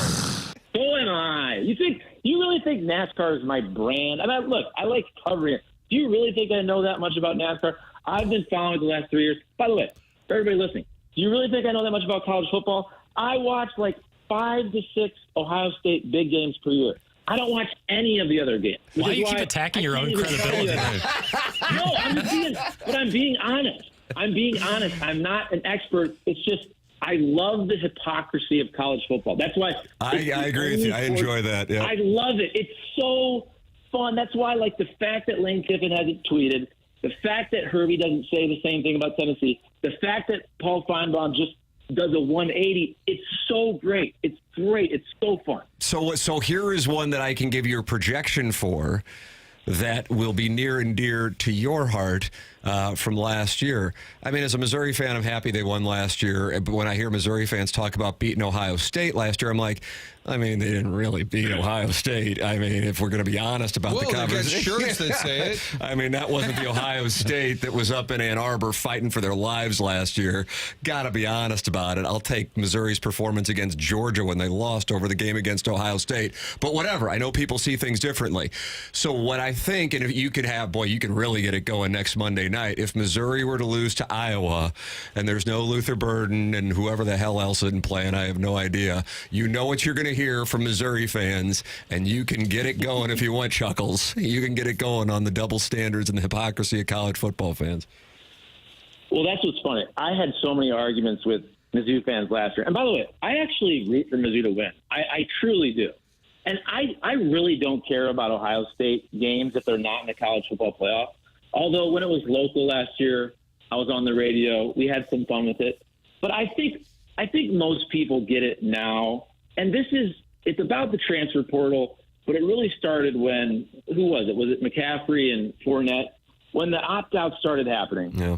It's just the truth, guys. You know this. If you're a big-time program and you're trying to win the national championship, your season essentially ends if you don't make the college football playoff. And even look at the Mizzou quarterback kid. The kid gets in the portal, and Penn State is still in the tournament. Right. And last year, and that's why I think, again, Tim, you mentioned hypocrisy. That's why I was putting out there next to some people like, okay, are you really saying that your Mizzou team is the same without Burden and some of these other guys that are in the portal? And by the way, after the fact, I'm actually happy Mizzou won. Because, look, and I mean this honestly, that game meant more to Mizzou than Ohio State. It did. So I'm not a person who hates against Mizzou. I do like kind of like in the Joe Strauss, Truman Down line of thinking. I like poking the bear a little bit. But this is kind of the last Mizzou team that I covered a lot of those guys in high school. So I was rooting for Mizzou. Now, if they played Ohio State last year in a college football playoff game, yes, obviously it would have mattered. This year, I was hoping Mizzou got to the college football playoff. But yes, I do like to poke fun a little bit. I wish Mizzou made the playoff. They didn't. But if we're really pretending like these non-college football playoff bowl games matter, they just don't. It's fun to watch and go to the bar. It's fun to gamble on, but that's about it. No. Truman down. There he goes, right there. Joe Strauss. Chuckles, you in St. Louis over the holidays? I am. We went to Ohio last weekend for a little bit. What's that? It's like a long pause. I was like, oh, crap, maybe this is like Joe Burrow and Patrick Mahomes. Like, he doesn't want people to know he's out of town, and I might have effed up, Do you take pot? Well, we might go somewhere. My wife is she's very big on the morning of Christmas morning, the kids coming down the stairs in their jammies at our house, right? Sure. With our Christmas tree. Absolutely. So we haven't planned anything, but we may do a little quick excursion within driving distance, but we're actually trying to figure that out. So maybe between Christmas... Do you consider the Rose Bowl to be in driving distance? Is that what we're thinking? No, you know what, though? I actually, Martin knows this. I know you probably have to go, but I finagled my way into the college football championship game when Zeke was there. I'm like, hey, Martin, we got to cover this. We got Zeke, it's a local guy. So I drove down to Texas. So every year that Ohio State gets in the playoff, I always register for a credential. Well, now I don't even have a freaking workplace. Right? At least I had 590. I put the Kenny Wallace YouTube channel, which has a big following. So, they can see, this guy's got 120,000 subscribers.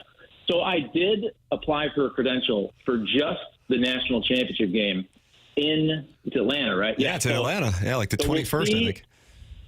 They denied me a couple years ago for one of them. I think they realized not that I was ever legit, but I'm really not legit. But at least I tried.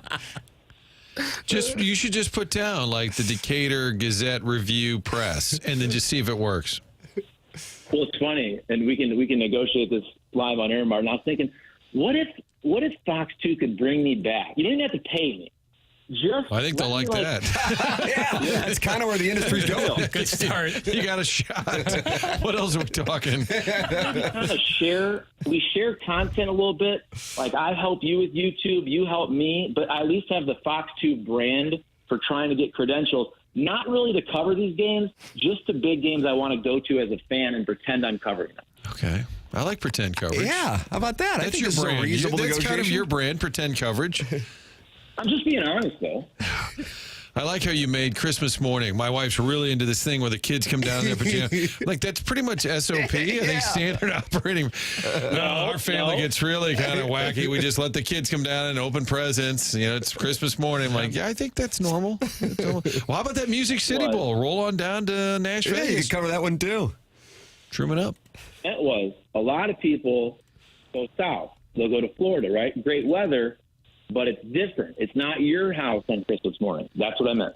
Yes, no, I follow you on that, Chuckles. The people love having you on the people love having you on the program. So we'll be monitoring the Ohio State thing through your eyes over what could very well be the next few weeks. I mean, if you ask people right now who they had to take, you did a Gallup poll throughout the country. I bet your Buckeyes would have gone from being considered dead on arrival 3 nights ago to 2 days ago to being where they are now, which I think a lot consider to be the favorite.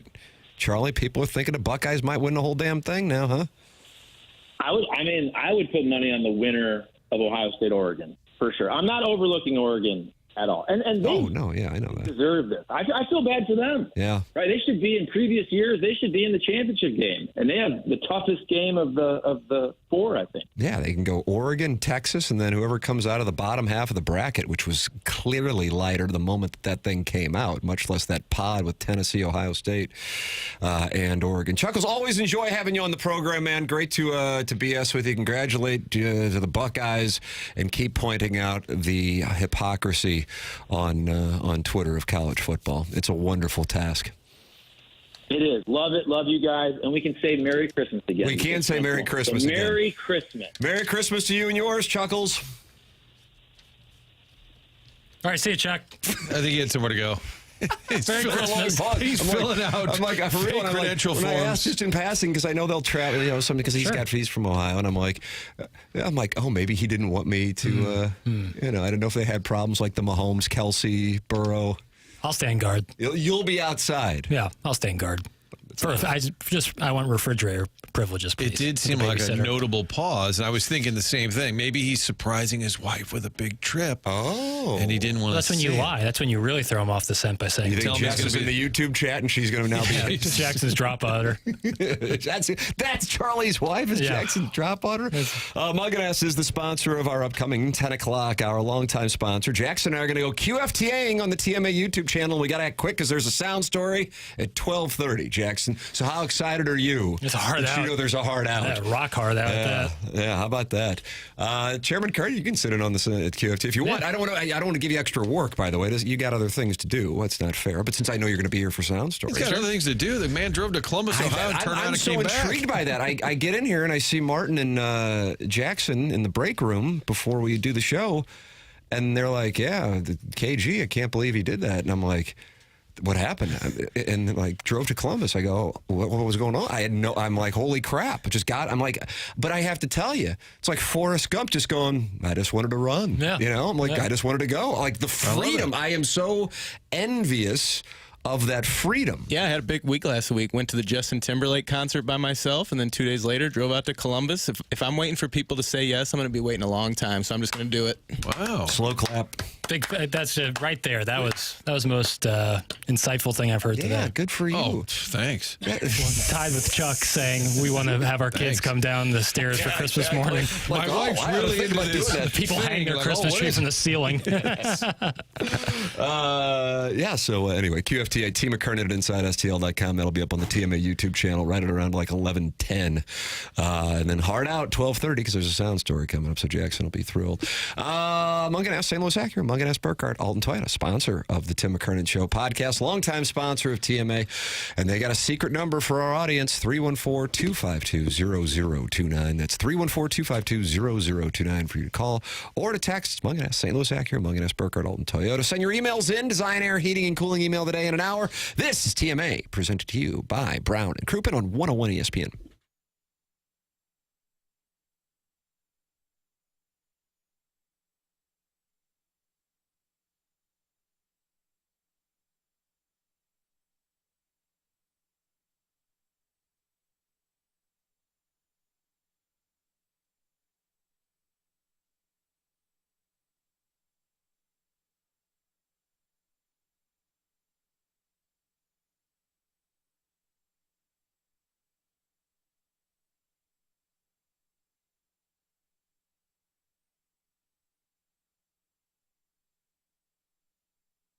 I get it. You're in panic mode. Couple of days till Christmas. What to get, what to get. You've got the list with names on it. Few people on there still blank. How about the idea of giving them the gift of me time. It's a gift card from Massage Envy. Everybody loves a massage, especially this time of year, stressed out. You give them the gift card, and then they can decide whether it's a massage, a facial, or a stretch session. And now through December 31st, so a little over a week to go, you can buy $150 in gift cards, and with that, you get a free $40 promo card that you keep for yourself, or you could add it to someone else's gift. So you're going to save money, get a reward back to you with me time, the gift of a massage this holiday season. Remove the stress from yourself with that Christmas wish list and gift ideas. Well, remove the stress for them as well, because they can go in and get a massage. It's Massage Envy, where better begins. This offer good in location only. It's not available online. Terms do apply.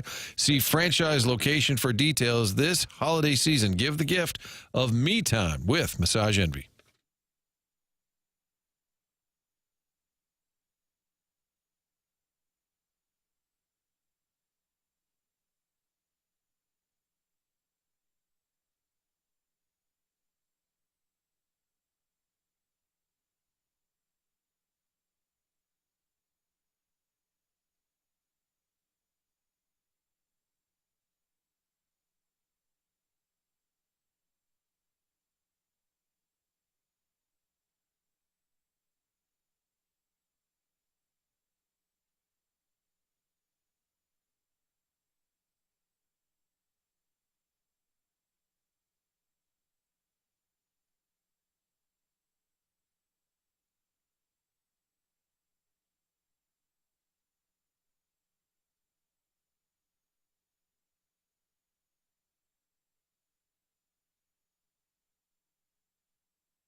This is Action Jackson with a Sports Center update driven by Johnny Londoff Chevrolet and Johnny Londoff Autoplex. The Pacers outlast the Kings last night, 122-95 is the final score.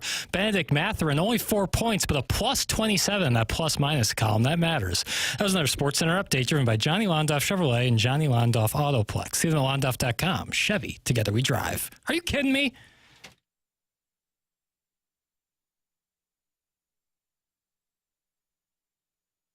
It's the morning after. This is 101 ESPN. The show is presented to you by Brown and Crouppen, Tim McKernan, Martin Kilcoyne, Doug Vaughn, vacationing in the Hamptons. Jackson's parents' place. Great place, too.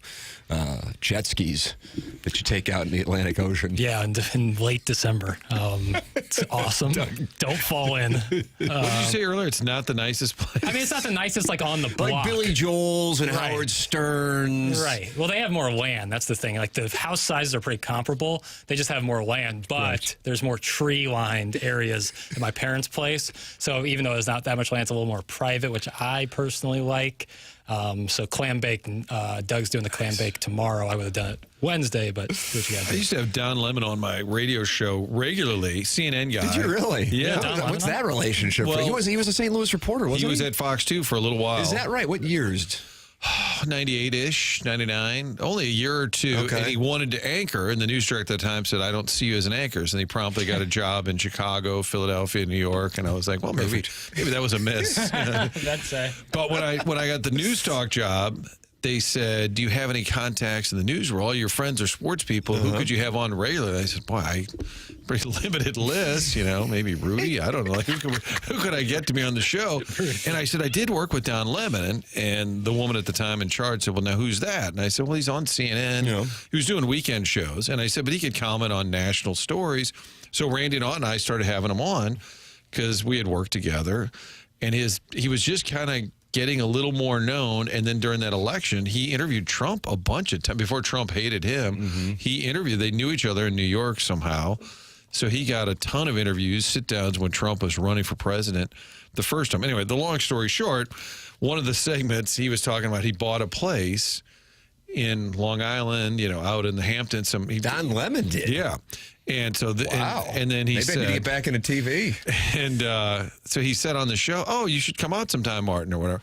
And I said, yeah, I'd like to borrow it. I don't really want you there, but I'd like to borrow it. I was kidding, of course. And I got off the show, and my mom said, you blew it. You had a chance to go to the Hamptons with Don Lemon and hang out, and you blew it by being mean to him. And I said, well, wouldn't it be better if I could just have the place for the weekend? And so, Stephen Boundbrook, what's up, Steve? Yeah, there's Francesa. He's a Hamptons guy. I bet he could afford a place in the Hamptons. I think Hamptons, you're talking about, like... Well, and maybe I'm getting, like, Long Island. There's Long Island, well, but there's the Hamptons. What's the other thing that's out there that's... Montauk?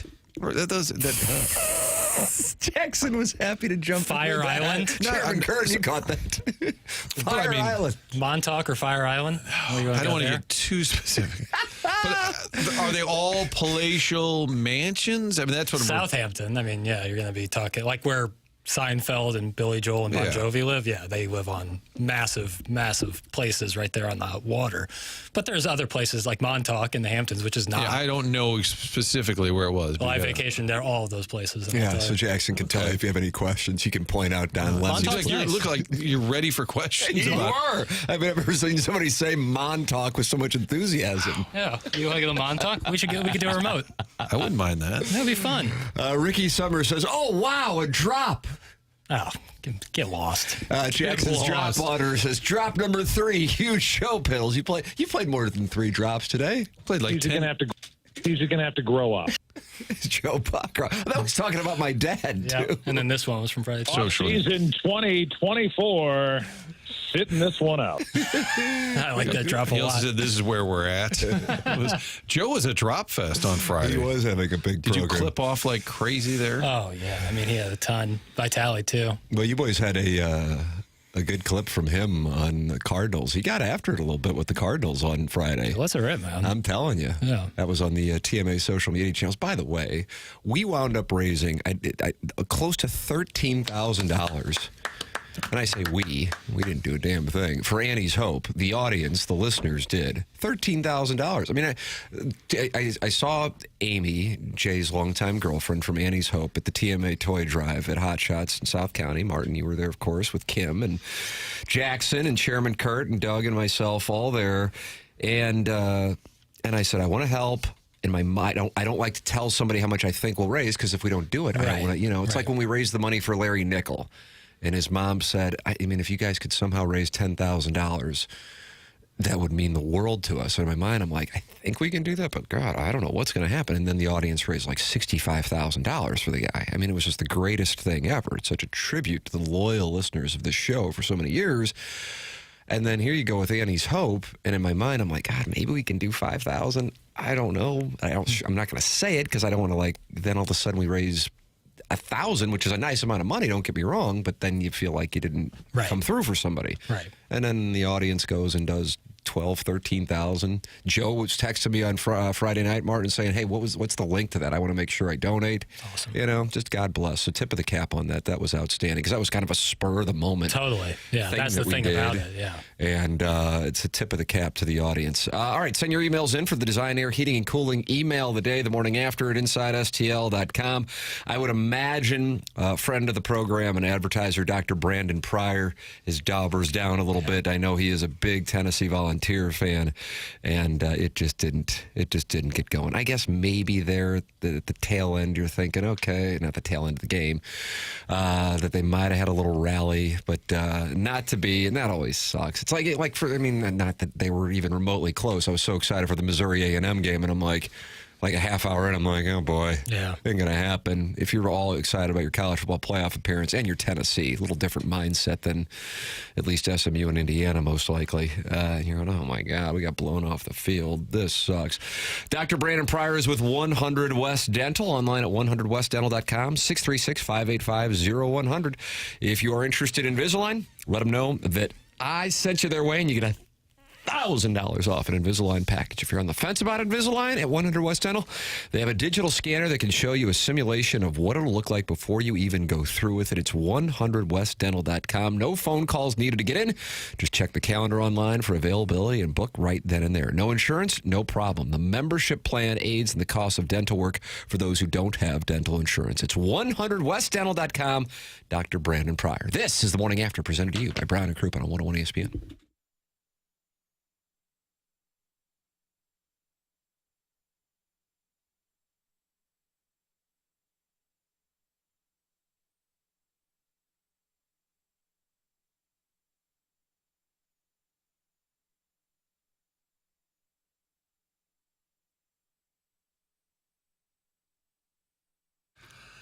December 29th. Yeah, a little less than a week. That's how long. The Wild Lights exhibit is running at the St. Louis Zoo. Great idea this time of year. You got family in town. They've got kids. They want something to do. Head to the St. Louis Zoo. You don't normally think of that in December, but they have the brilliant displays featuring 1 million twinkling lights, festive menus, zoo attractions, kids' activities, all going on with the Wild Lights at the St. Louis Zoo until December 29th. And you can support the St. Louis Zoo this holiday season, gifting a zoo membership with our friends at Together Credit Union. They're offering the exclusive zoo membership for members that sign up for the St. Louis Zoo debit card. All Together Credit Union members with that zoo debit card get a Sea Lion plush toy plus exclusive membership perks like parking, attraction tickets, zoo discounts, all of that when you sign up and get the St. Louis Zoo debit card available at Together Credit Union. Go to togethercu.org/zoo or stop by any of those 14 area locations. Happy holidays from your friends at Together Credit Union, federally insured by NCUA.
Yep. Tim McKernan, Martin Kilcoyne, Jackson Burkett, Chairman Kurt with you. I think we probably need to do a quick segment here. I don't like it, but I think that's probably what we need to do. Sometimes, Martin, you got to do what you got to do. So true in life. Kids listening, and I know you are. Yep. Sometimes you got to do what you got to do. I asked bringing my 2-year-old in here would probably be a little aggressive. But I said to my 7-year-old, I said, hey, you're off school. You want to come in and just see the show and see? No, I don't really want to. Wow. That's the proper answer. Just stay far away from that business. And Timmy's sordid little outfit. Yeah, Timmy's sordid little outfit. Who wants that name? Caesar will put that in the next column. So, yeah, I thought my 7-year-old might be joining us for one of these days, but that is clearly not anything that he has on his itinerary. Hey, Doug is out today and tomorrow, for that matter, and he would like to tell you about Design Air Heating and Cooling. Doug Vaughn here for Design Air Heating and Cooling. Anytime you've got a problem with your furnace or your air conditioner for that matter, Design Air Heating and Cooling is the name to know. I am assuming most of you aren't using your air conditioner much right now unless you're having hot flashes. It's the furnace that's getting to work out right now, and if it should have a little hiccup and your home is not as warm and toasty as it needs to be, you need to get in touch with Seth Goldcamp and his great company at Design Air Heating and Cooling. Been around since 1904 now. They serve more than 10,000 people in all that time. He's also the longest-running TMA supporter and advertiser on the entire show. They will never try to upsell you. They will only give you exactly what you need. That's how they train their employees, and they take that reputation very seriously. Their website, easy to navigate with online convenience of scheduling now. The website again, designairservice.com. That's designairservice.com. Well, there it is. Design Air Heating and Cooling, sponsor of our email today. This is the Morning After 101 ESPN.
A big moment because Chairman Kurt is running the board. Jackson wanted to increase his airtime, and so he said, Chairman Kurt, you learn the board. I'm going to sit in Doug Vaughn's seat while he's vacationing this week in the Munganess St. Louis Acura, Munganess Burkhardt Alton Toyota 10 o'clock hour. And here we are. God, KG still hasn't played a drop. Wow. Can you believe that? Yeah, you could really win some equity in that YouTube chat by just firing drops, Chairman Kurt. Do you think maybe just kill Jackson's mic several times during the segment? Do what you got to do, baby. I have all the faith in the world in you. Nice. No, I feel good that we're on there. We're on the air. Our mics are on. Yes, that's for step one. But sometimes I can only teach so much, and sometimes you just gotta, it's like letting your kid ride that bike. Yeah, I learned better hands-on anyway. I needed to get a couple reps in before Thursday. Martin, are you aware that there are some people who train their children to swim by just throwing them into the pool? That's how I learned. Okay. I think when I was a kid, that was my lesson. All right. And there was an old man with a giant bamboo stick. And you could grab this bamboo stick if you thought the Maldives? If you thought you were drowning. And I remember panic. I was probably 6 or 7, maybe. I bet. And you just and he moves the stick. He kind of looked like Kojak. That's what I remember. And he just kept moving it. No, I think that was a training method. No, that's God, I'm tired of this story. Hey, look at this! Wow! Not only a drop, but dead on. Yeah. Wow! Great stuff. What a moment! And Ricky Summers says, "Finally, we are KG." Yeah. How many pan coins you got, bitch? And he's really gonna go. Oh my God! He came in There ready. might be a coup d'etat going on here on the day before Christmas Eve 2024. Welcome to the Drop Wars. Yeah. Wow. Yeah, that was a heat check drop. Martin, it may surprise you that I grew up with a swimming pool in my backyard. Clip that off, Chairman. Play that as a drop in the 10 o'clock hour, and you might have a full-time gig here before you know it. But I got to find somebody to run Sound Story now. But we moved there when I was like 6 or 7, and so my swimming experience at that point had been with the water wings on, and at that my father was getting a little frustrated with my inability to really grab onto the swimming thing, and so he goes, "All right, we're going to do one last lesson." He picks me up and just chucks me into the pool. And you know what I did? I learned how to swim that day. Wow. Hey, listen, that's like you're digging into your primal territory where it's like, do you want to survive? Then you're going to swim. And so that's why Did we take Kurt's water wings off this segment? Is that what happened? That's what's going on. He's clearly able to swim. Yeah, threw him into the water. They're going crazy in the YouTube chat. Let's effing go is what they're saying. That's from the Jackson's drop-off here. And get money. This is how it's done, the big leagues. That's from Don Peepy. Chairman Kurt has provided an efficient budget cut option. That's from Chester McNaughton. Dollar store piddles over here. You're doing great. What do you mean? You're doing outstanding, I'd say. Listen, it's tough sometimes because it can be a little overwhelming. And so I feel like if I'm here helping you through that first couple sessions of you doing it on your own, then come Thursday and Friday, you're going to feel a lot more confident. And I think something else that makes me rest a little easier, I spend a pretty good portion of my life trying to impress Tim. Mm-hmm. Clip that off. And he's not going to be here on Thursday and Friday. So if I disappoint Martin and Doug, it's no big deal. I just don't want to disappoint Tim. So on Thursday, Friday, he's just going to hammer the board. At this point, I don't know if Doug has disappointment in his deck of cards. I don't think. Yeah. I don't think that Doug Von Nirvana. You have to care to be disappointed. Yeah, it's like you'd have to really, have some sort of moral or emotional investment in it, and I don't think he does. Droid Effects wants a real Sports Center update, too. Are you doing the Sports Center update? You're going to do it Thursday and Friday if you want it. It's yours, big dog. Maybe I'll do one tomorrow. All right. Do I have to follow your brand on my Sports Center updates? Hey, it's your canvas. Paint whatever you want. Okay. Martin, I knew you'd enjoy that. I didn't think you'd have a Benedict Mathurin plus minus update. But I had never heard that name until that update. Well, I figured he needed some pub. And post-Christmas will be a lot of NBA chatter because it's Christmas Day. No, the NFL's got to get fat. I mean, it's crazy. You're down on the Christmas NFL schedule. We will have the Chiefs and Steelers on the program. It's really takey, but it is like wow. You got to take. Don't apologize if you got to take. You're in the chair. You're in the big chair. Yeah. Wednesday, like they own Monday. We know that. That's fine. They own Sunday. Obviously, that's their day. In December, they take Saturday. Sometimes they take Friday. Wednesday? Like, do we need like the Chiefs are playing again on Wednesday? I could not care any less about the Kansas City Chiefs, and I'm on the record on my fascination on what has taken place inside of the St. Louis metropolitan area with the Chiefs. Doesn't impact my life in any capacity. I think Clark Hunt is brilliant for what he pulled off around here.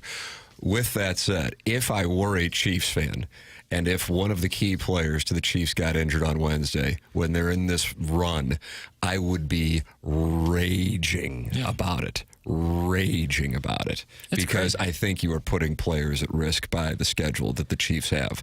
And if that sounds takey, then God bless America. You can call me Dan Orlovsky, brother. That's what I'm saying. It's like it's too much, and to a point. I don't even care about like the NBA element because I'm sure people go there like, oh, it's not just the NBA's day. I don't care about that. It's that it's Wednesday. The Christmas is on Wednesday. They don't play on Wednesday. Sometimes they even practice until Tuesday after a Sunday game. I know the Chiefs played Saturday, but still, I mean, to play that quickly, especially with Patrick Mahomes already dealing with an injury. Would you consider sitting him? I know they can clinch home field. They're in great shape. Yeah, they are. But one loss, Bills have 3. I would think Roger Goodell would have a big problem if they. Wouldn't that be Patrick great Mahomes. if they just opted out and, as an homage to the NBA? Just have them load management, no Mahomes on Christmas Day. And they're at the Steelers too, so that's a rugged matchup.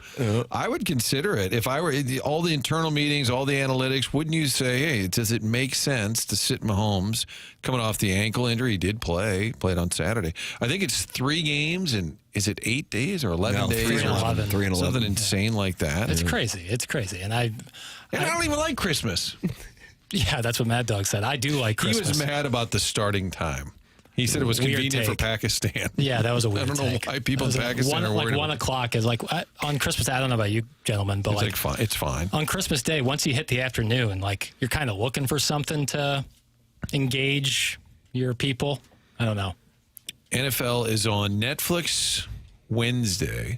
So you could say to your family, if you're dating, let's say, and you don't have a family, but it's, honey, what do you say on Christmas? We watch some Netflix. Oh, that sounds great. Yeah, the NFL's on Netflix. And you're it's kind of a selling little bait and switch right there. Oh, Whittle Jackie is mad. The NBA's second fiddle. That's from the Sheik of Wideout. No, see, because I already hit that already. You can't hit me with something if I am. Jackson's already tended. He cut you off at the pass. Sheik I'm of B Wideout. Rabbit. Take your shirt off. Thank you. Dylan Holloway returns to the show. I'll tell you. We thought that was a turning point. This Chairman Kurt. Posting the number. He's posting the number. Ladies and gentlemen, the program is The Morning After. We are in our 10 o'clock hour, which is brought to you by McKernan, St. Louis Acura, McKernan, Burkett, Alton Toyota. Send your emails in for the design, air, heating, and cooling email that comes your way at about 10:45. This is TMA, presented to you by Brown and Crouppen, 101 ESPN and the TMA STL YouTube channel.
I mean, Chairman Kurt, this 10 o'clock hour, it's getting dedicated to you, I think. I'd say. Chairman Kurt running the board is like a AAA player getting called up to the majors and homering in his first at bat. That's from Marsh's burner. I got big Bohart. Oh, now he's at turn it on your mic. Wow, now he's at turn it on your mic. Real. Or Martin's. I had to hedge. I had to hedge a little bit. Keep everyone on their toes. Wow. Sorry, KG, Sorry, please Kurt, continue. I'm sorry, Kurt, you were saying. The timing's all off now. I'm just going to... I'm glad the first go-around went well. Yeah, I'm telling you, you like... How'd you feel? Do you feel comfortable back there? Yeah, and there is something to the trying to be... I wasn't engaged in the conversation much, which is fine, but when he's trying to engage in conversation, pivot for drops, I see where the dilemma comes in. I need that Brittany mic is what Under I need. the tree this year. I need that Brittany mic so I can always, I could even be in the bathroom talking it over like Stallone. Jackson, Chairman Kurt, and I'll be doing QFT at youtube.com/TMASTL coming up at about 11:10. And we have the Design, Air, Heating, and Cooling email today coming up on this program. If you are looking for a great gift and like one that's not just, it's last minute, I didn't get anything, one that you will love, your family will love, and generations from now, people will love having, it's Sound Story online at mysoundstory.com. And for the holidays, we are giving you a 10% off discount code for a holiday gift card of TMA. The way that Sound Story started about 5 years ago, people, I was saying, I wanted some new guests on my podcast. Anybody got any ideas? People were like, I interview your dad. I said, I want to interview my dad. We'll both start crying. It'll be a mess. And then a listener emailed me and said, hey, don't do it for yourself or for your dad. Do it for your kids and their kids and your brother's kids. And I said, you know what? I get what you're saying. How great would it be if I could go out into my car right now and listen to a podcast interview with my grandparents, all of whom have passed. And so I said to the audience, hey, I would be happy to interview your parents or grandparents if you're interested. And that was how a business was accidentally born. And that, I would say about 700 interviews later now, was the beginning of Sound Story. And we welcome you to get a Sound Story gift card, making sure your mother or father or both, your grandmother, your grandfather's stories are saved forever. It's about an hour-long interview. And now we offer a video option as well. You can get the gift card at mysoundstory.com. The promo code is TMA. It gives you 10% off. And then your loved one can pick who they want to do the interview, can do it over Zoom, can do it in studio. Frank Cusimano's coming in to do one today, right, Chairman? That's who's coming in at 12:30, I guess. He's doing one, Yep, right? Frank's coming in. So there is a wide variety of choices of who can do the interview. It's mysoundstory.com. Promo code TMA. Jackson, I see you have a little week. There's both a weekend wrap up and airing of grievances, and I don't know which one you want to go with. I'm good with either. I'd like to air a brief grievance. Okay, what do we got? What's your problem? So I really love going to a bar and grill, a pub of some sort. This is so folksy. A tavern, speakeasy, ale house. I like to go. A public house, whatever. I like to go and hang out and enjoy a game with my friends. Okay. Is that what you did on Friday or Saturday? I did Friday night. What cocktail lounge? I won't say. Well, because this will be a grievance. Because there's a grievance. And I won't do that to them because I do. What area of our fair town? South City-ish. Okay. And going after my neighborhood, we're gonna have a problem. Just to let you know. No, it's not your neighborhood. And my grievance is one that I didn't even think could happen.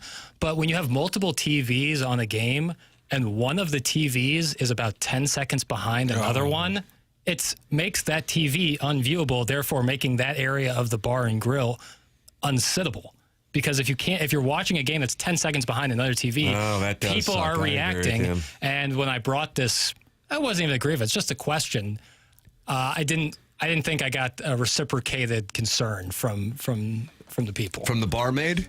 So you called it to their attention, like, yeah, just deal with it, more or less. More or less, that was kind of what I was given. Did you tell them who you were? Yeah, what about that? They recognized you and say, hey, I'm Piddles. I didn't want to use that card. That's reserved for the very important moments. I didn't want to use that card. You know who Tim McKernan is? Yeah, I could have gotten it, especially in that neighborhood. I didn't want to use that card, but it is. I mean, there was one half of the bar and grill that no one was sitting at because the TV that was in view was 10 seconds behind, and you got people reacting. Like we tried it, and that first Indiana pick, people were going nuts, and we didn't get to see it till after. So it was a terrible setup. And then second, this one's less of a grievance because I get this might not be easy for a lot of places, but game audio of the game that everyone's in the bar watching is always better than random music played too loudly. Now, somebody knows exactly what bar you were at and then took a picture with you? I saw some listeners there. He was at, and then names the bar, and took a picture with my friend. Apparently, he said I wasn't capable of slide tackling him. I'd like to call in. Wow, okay, fine. 314-974-0101. The guy said that he was buddies with a slide tackler. The guy's I didn't say he couldn't. I have no doubt that someone could. Martin, you ever run into slide tackling? No, that doesn't come up when you meet people. I got a friend who can slide tackle. Well, maybe producer Joe. There's only a handful of surfaces where slide tackling is a good idea. Like on cement ground, I wouldn't do it. Maybe on linoleum or grass. Linoleum. Did they have the Blues game on at the same time? Yeah. Because, all right, just checking. Yeah. Those TVs were in sync. Your phenomenon actually happens at Fox 2. The newsroom, which is connected to the sports office, for some reason, the TVs in there are all like direct feed, whatever. And in the sports office, we're on a delay. So if it's the World Series and it's on Fox, we're all waiting to go on, and there's a big at bat late in the game. We'll be watching in the sports office. Here comes the 3-2 pitch. And you hear the newsroom go, ah! They start screaming, whatever a big moment would happen. And I have to finally go, and I just slam the door shut because we don't have any way around it. I think there's a byproduct of people cutting the cord. Therefore, they're not all on cable. Like one TV might be on the streaming, like the ESPN stream, and the other one's on cable, and you might get a discrepancy there. And so I don't like to blame the restaurant. Like, I get it. That's hard. It'd honestly be better to pause one of the TVs and let it catch up, But people are busy. I don't want to crap on the service industry, not at all. Somebody texting in, couldn't agree more. Jackson, I am a server, and then they name the bar.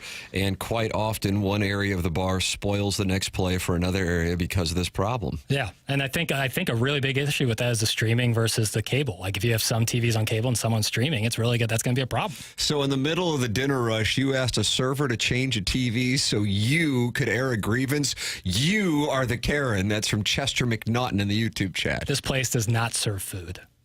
This is a drinking-only establishment. Viper Room? Yeah, it was Viper Room. Yeah, Pepper Lounge? R.I.P. River. Ladies and gentlemen, email in the morning after at InsideSTL.com. Designer heating cooling email today coming up in about 15 minutes. Chairman Kurt Jackson and I are going to be doing QFTA, the Tim McKernan Show podcast, coming up at about 11:10 on the YouTube channel. So partake in the fun and games, and anything goes as far as questions, topics, profanity, erotic stories. It's all there for you. And by the way, I went to post that we're going to be doing QFTA on the TMA fan page on Facebook, which you are welcome to join. And I saw somebody asking this question, and I haven't asked it on the air, but I'm legitimately curious. Martin, you might be the person to ask. Do you know when the sports wagering in Missouri is going to open up / start? Have you heard from an authority at like the 2 Fox? I feel like nobody knows is part of the answer. All right, there you go. I feel like when we talked about it with the DeWitts or Chris Zimmermans of the world, it was always sort of unclear. I'm going to write that. I got to go on board, but I'm going to write this down. So it has to be within 12 months of the vote. So we know it will be by no later than November 4th of 25. But the question is, when? Well, this region's pretty good at getting stuff done efficiently. I agree with you. So it'll probably be, October 31st, maybe? Right at the buzzer, right at the deadline. They'll file an extension to extend it. I will, you know what? I got to go on board, but I'm going to write down, find out when. Yeah. That's kind of an Andy Banker vehicle. Yeah, I was about to say that probably would be an Andy Banker. I was at the Nutcracker on Friday at UMSL. Yeah. Beautiful Two Hill Theater. Kim and I went to see a beautiful performance, the St. Louis Ballet. But my mind just sort of Larry David's all the time, wanders around. Sure. And one of the guys performing had an eye patch on, and I think it was part of the theme of that scene or whatever. He kind of looked like Andy Banker. So instead of really enjoying the theatrics, you couldn't shake that. I kept thinking, God, that really looks like Andy Banker with an eye patch. I'm like, wouldn't that be kind of weird if he did the news wearing an eye patch? And I just couldn't get my brain back. And all these great dancers and performers, it's beautiful costumes and scenery. Yes. Play a little Tchaikovsky if you would. The eye patches, it draws your attention. Yes. Unlike any other, I guess, bandage or wrap or cast or anything like that, you know? Like, call it with your favorite bandages or wraps. like a sling, I would say, is up there. Yeah, a Lexington cane. Steel's knee brace, Yeah. all these Well, things. that's just hot. Walrus King says December 2025 at the earliest, and then Chester McNaughton says January when the new legislature. So right back to back, we have one person saying December 2025. I'm and the gonna, next if person I can says get it in the January. next half hour, I will text into the show. All right, God bless. Hey, do you want to support the EDF Group as a sponsor of TMA? Well, it's real simple. Do you have a fire extinguisher where you work? The answer is yes, you certainly do. So please email the EDF Group at fire@theedfgroup.com so a technician can come out and explain to your team how the EDF Group can save your company money. Again, that email address is fire@theedfgroup.com. The EDF Group is hot and will prevent your facility from having hot fires. Experience the EDF Group difference. Learn more at theedfgroup.com. Martin is going to do some more onboarding. Tim McKernan, Jackson Burkett with you. This is TMA presented to you by Brown and Crouppen on 101 ESPN.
This is Action Jackson with a Sports Center update brought to you by Saliga Heating and Cooling. Blues are back in action tonight, taking on the Detroit Red Wings. You can catch that game right here on your home of the Blues, 101 ESPN. Pregame at 5 p.m., puck drop at 6 p.m. That was another Sports Center update brought to you by Saliga Heating and Cooling, an independent American Standard heating and air conditioning dealer.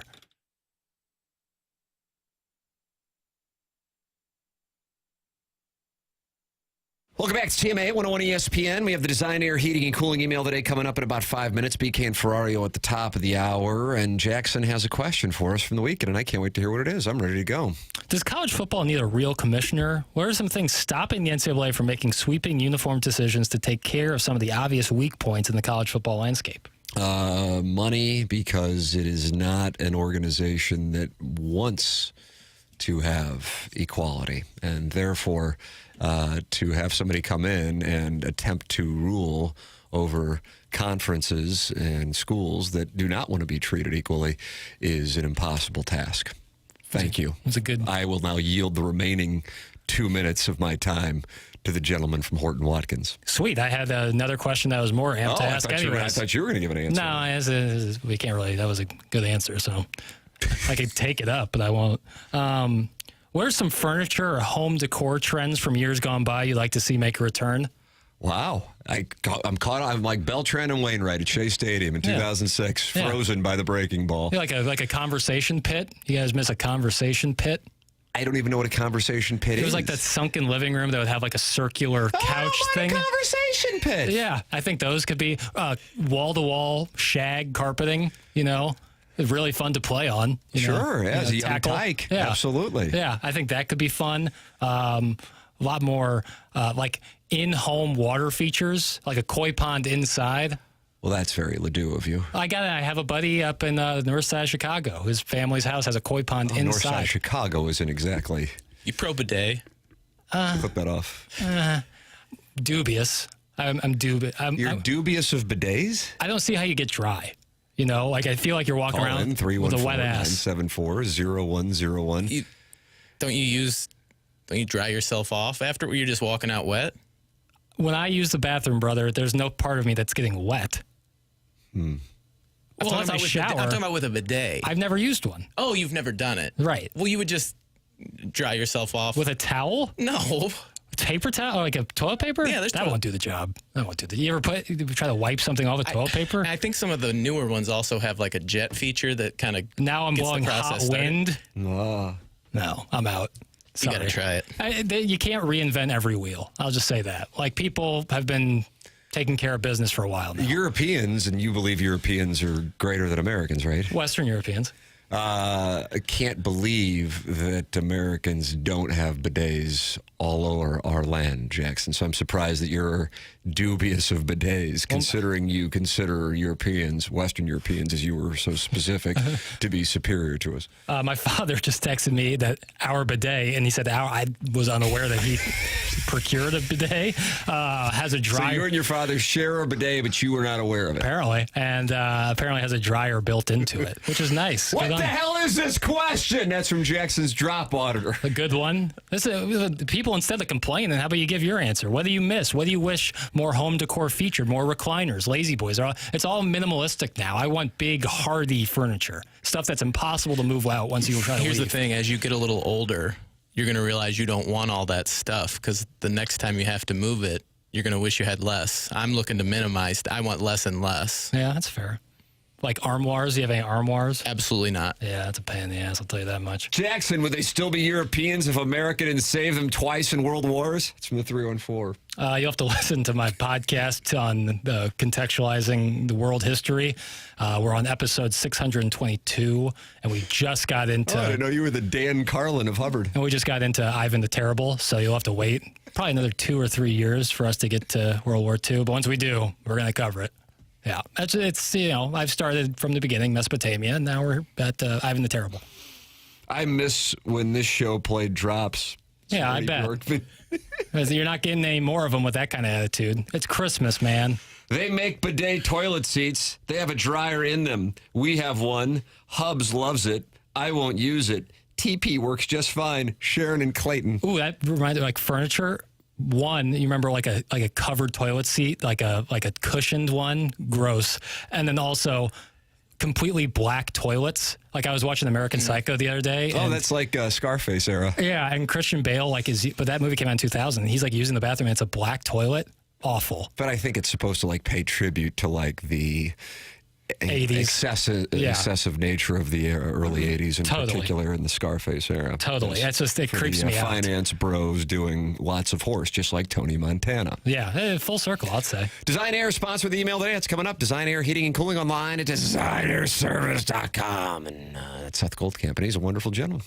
Design Air is where I'm a client, Doug's a client, Martin's a client, and we recommend you become a client as well. With the temperatures as cold as they are, if you run into any issues with with your heating system, you want to go to designairservice.com. Seth Goldcamp is fourth generation, and he prides himself on carrying on the legacy of his great-grandfather, his grandfather, and his father, and that is no upselling. It's Design Air Heating and Cooling online at designairservice.com. We'll have the Design Air Heating and Cooling email today coming up. This is TMA on 101 ESPN.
Welcome back. Morning After 101 ESPN. The show is presented to you by Brown and Crouppen. Tim McKernan, Chairman Kurt, Jackson Burkett with you, Doug Vaughn vacationing, Martin Kilcoyne completing the onboarding process.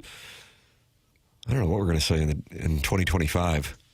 I know. Like, at what point is he no longer like? He's gonna. I know you just celebrated a year working here, but I'm still onboarding. He'll find something. Hey, we're going to be doing QFT. That's questions from the audience on my podcast, the Tim McKernan Show. We're going to do that at 11:10. Is that reasonable, Jackson? Sure. When I say 11:10, I mean 11:10. The problem is I can't get myself on the air, and so. So let's call it 11:15. Let's call it 11:15. Well, it better to be early than late. And yes? No? Okay. Better to be on. YouTube.com/TMASTL. Chairman Kurt, are you going to join us? Or yeah. It's fine if you don't want to. No, I would love to. Oh, God bless. You have to pop out. I'm always listening anyway, so I'd love to. You are active in the YouTube chat, so you can be in the YouTube chat and take the conversation whatever direction you will go. I always enjoy doing QFTA. And tomorrow will be my final show for the week and Jackson's final show for the week. Doug is back on Thursday and Friday. Martin is out all of next week. Yep. Vacationing. So there you go.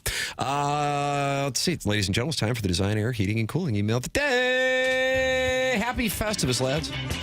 Before we get into the feats of strength, I'm going to air some grievances. First, the three amigos gave me some awful advice last week in regards to my kids' Christmas concert. Thankfully, I didn't listen to the advice of Dusty Bottoms and Lucky Day. I went to the concert and temporarily stayed out of the doghouse. Secondly, this goes for every human on earth. If you are reading a score from a sporting event, do not read the losing score first. In lieu of the feats of strength, I invite you to drink beer and eat wings at the KC Hall in St. Charles on Sunday. I'll be tending bar with the councilman whilst we wear our Doug Vaughn collection sweaters. Cheers and Merry Christmas. That's from my cousin Vinny. My cousin Vinny. Well. Looks like it's Jackson's last show today. Chairman Kurt taking the reins and saying, "This is my job now, boy." That was about the only exciting part of the show since Doug's gone. He seems to be the heart and soul of the entire program. He's funny. He's caring. He doesn't go for a lot of the butt stuff, which is refreshing. But I'm just going to try to get into the inner circle. I don't know what I have to do. I offered the Dutch rowboat. I offered the stranger. I don't know what else to give Tim. Maybe a piggyback ride so he can see what it feels like to be 6'2", like I am. I'm not sure. But it sure would be nice to be one of the TMA elite like Buck Swoper, JV golf coach. I know I have a lot of work to do to be a TMA legend, but darn it, I'm going to keep trying. Peace and hair grease. That's from Jaffa Waterman. Swing and a miss. Oh, wow. Well, I mean, listen, no one's perfect on their first attempt, but that was no good. Well, that's not his first attempt. You're right. He's not new. I need Doug to be here. He's a rookie. Yeah. I'm so proud of KG. Today he graduated from the kiddie table in the back corner and started steering the ship on his own.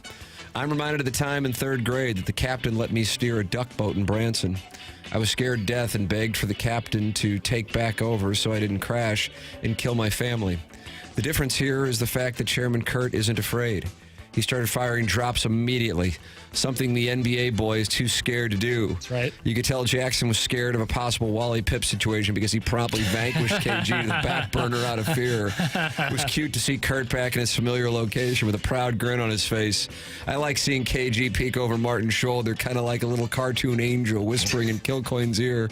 Jackie boy, you better hope your key fob still works after the Christmas break, because I wouldn't be surprised if management changes the locks on your pale ass. Sorry for the confrontational email today. I'm still feeling froggy after the fighting line I clipped the Tigers yesterday. What up, Plowsy? ILL. That's from the JV golf coach. And that's what we have for the Design, Air, Heating, and Cooling email of the day. What you got? It wasn't all very factual, but it made me giggle. JV golf coach for me. I shouldn't have been mean about that guy. I'm going to say Waterman. Was it Boatman? You're voting for the one that was swinging a miss. Boatman. It doesn't matter what it was because JV golf coach has shipped. Congratulations. The Design, Air, Heating, and Cooling email of the day. Mungan asked the sponsor of the 10 o'clock hour online at stlouisacura.com and altontoyota.com. That's Jamie Burkhardt. That's Peter Munganess. And in the service department, that's Ryan Seiberg. We recommend doing business with them. I really, really like them, and I work with them, so I can speak to it firsthand. Munganess, St. Louis Acura, Munganess, Burkhardt, Alton Toyota, with a secret number, 314-252-0029 for you to call or text if you're looking to buy a car, if you're looking to lease a car, and on top of that, if you need to get your car serviced. It's Munganess, St. Louis Acura, Munganess, Burkhardt, Alton Toyota. stlouisacura.com, altontoyota.com. Jackson, I think we got time for like another question or two. Okay. I got a question.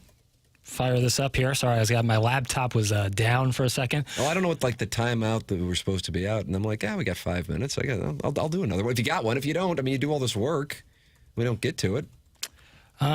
Couple pressing questions for the other day. Where did I have a question? I had a good one in here. I shouldn't have done this. No, hold on. I shouldn't have done it. No, hold on. Well, I thought I did. If you had to bet right now, Tim, money on the table, who do you think is winning the college football playoff?